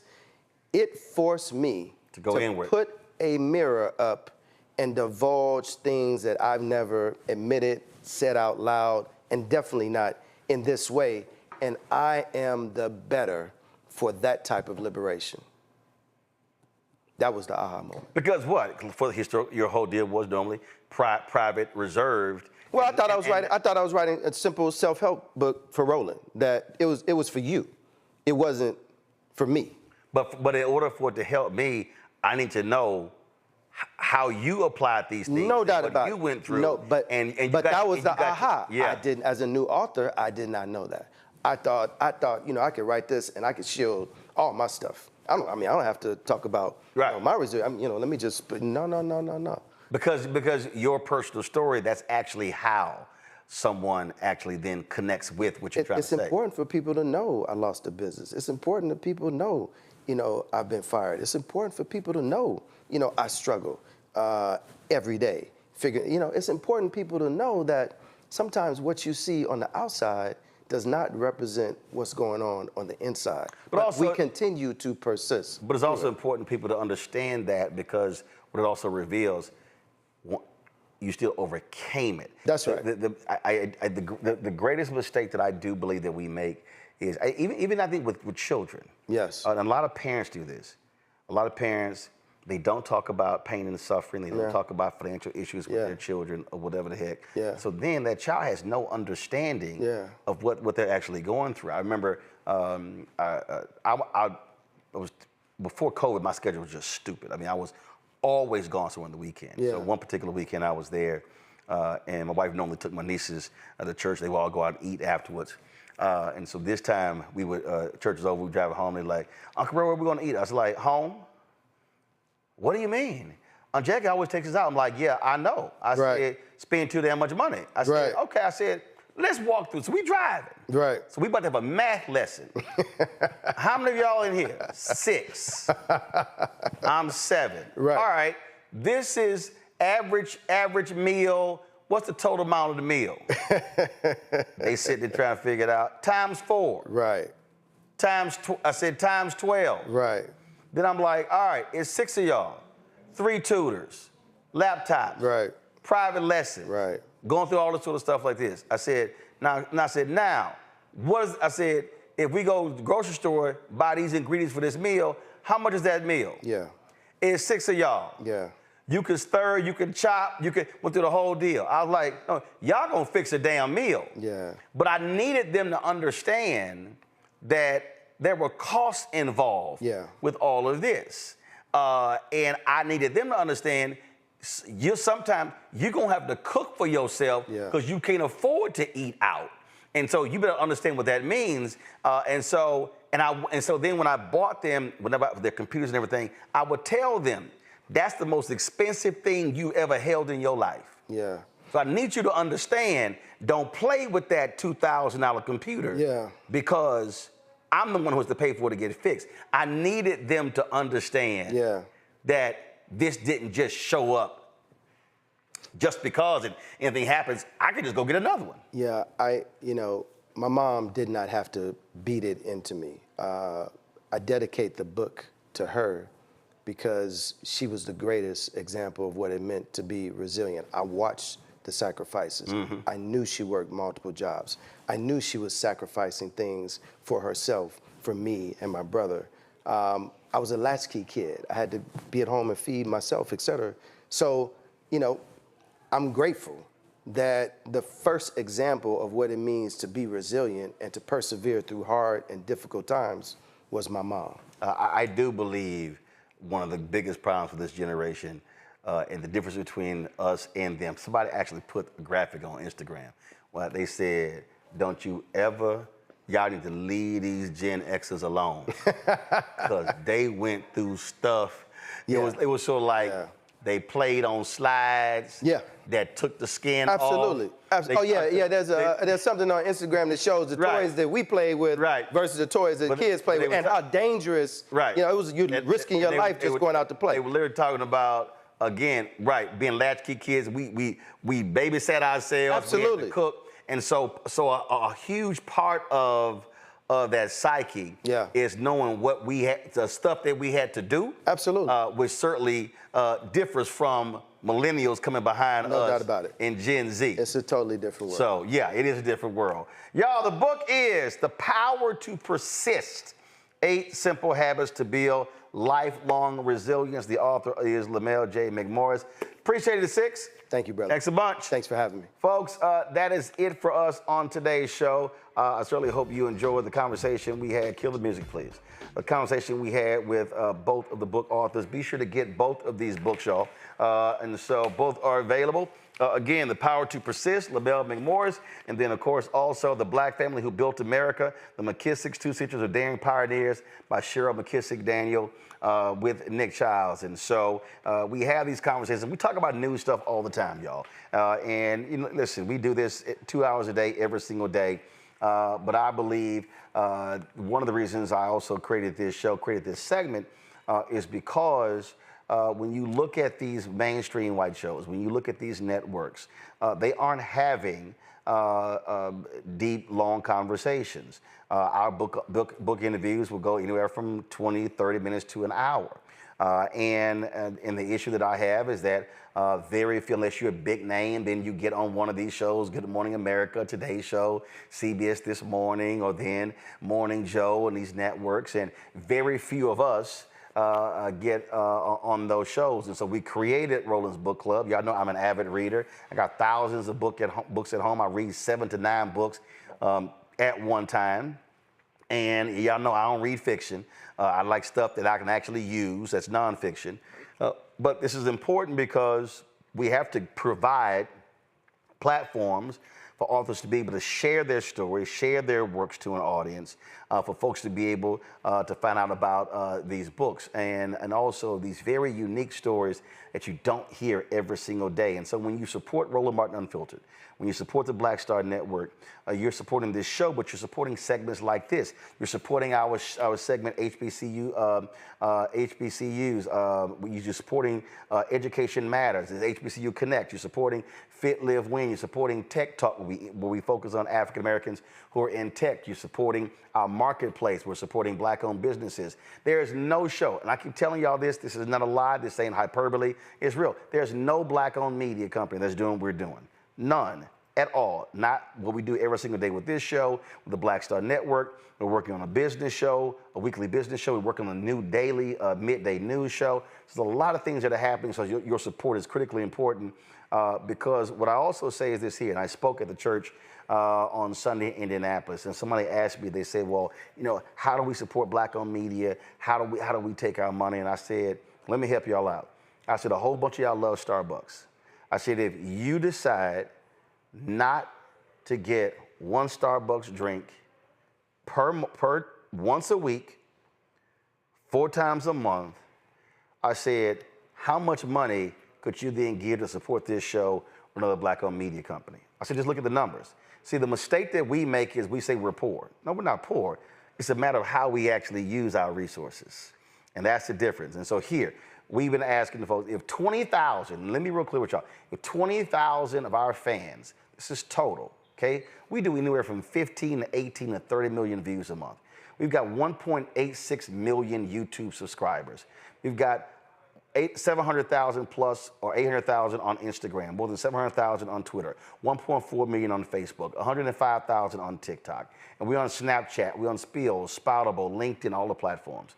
If 20,000 people gave this show network $50 a year, I didn't say a month, a year. That's $4.19 a month, 13 cents a day. Yeah, that's $1 million. That literally handles 5 months of expenses for this entire network. That's it, 5 months. I could take care of the rest. So that shows you how critically important. If 20,000 people, Dr. King said April 3rd, 1968, his last sermon at Mason Temple, he said, Black people individually are poor, yet collectively represent one of the biggest economies in the world. He said we have to learn to move as a collective. And so if you want to see this show, this network grow, your support is critically important. I love these Simple Simon Negroes who say, see, Roland Martin, 8 years begging. But you see the result of my so-called begging.